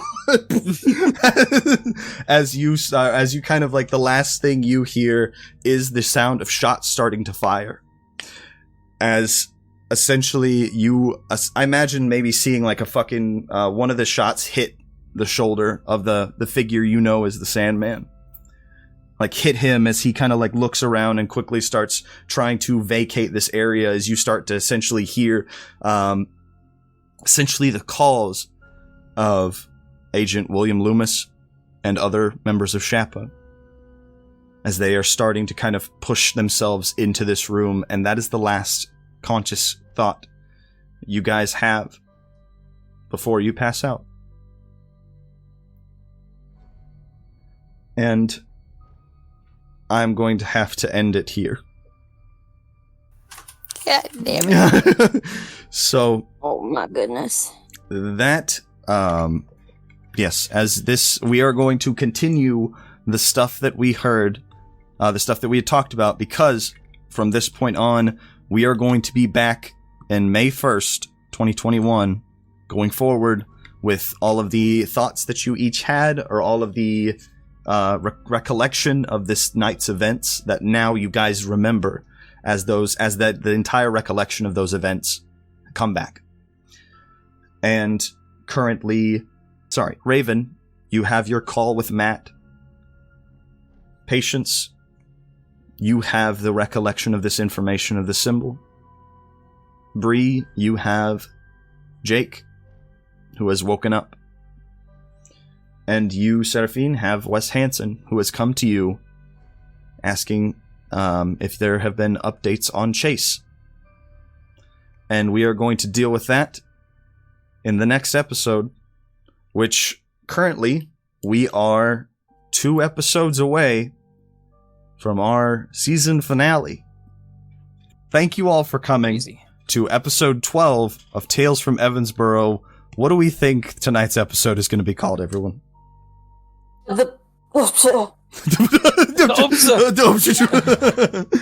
was thinking of Memento. Yeah, Memento. It's still one of my favorite movies, guys. I like that. It works. Yeah. There was a I lot of think it's fun. past Yeah, connections. I think it's fun.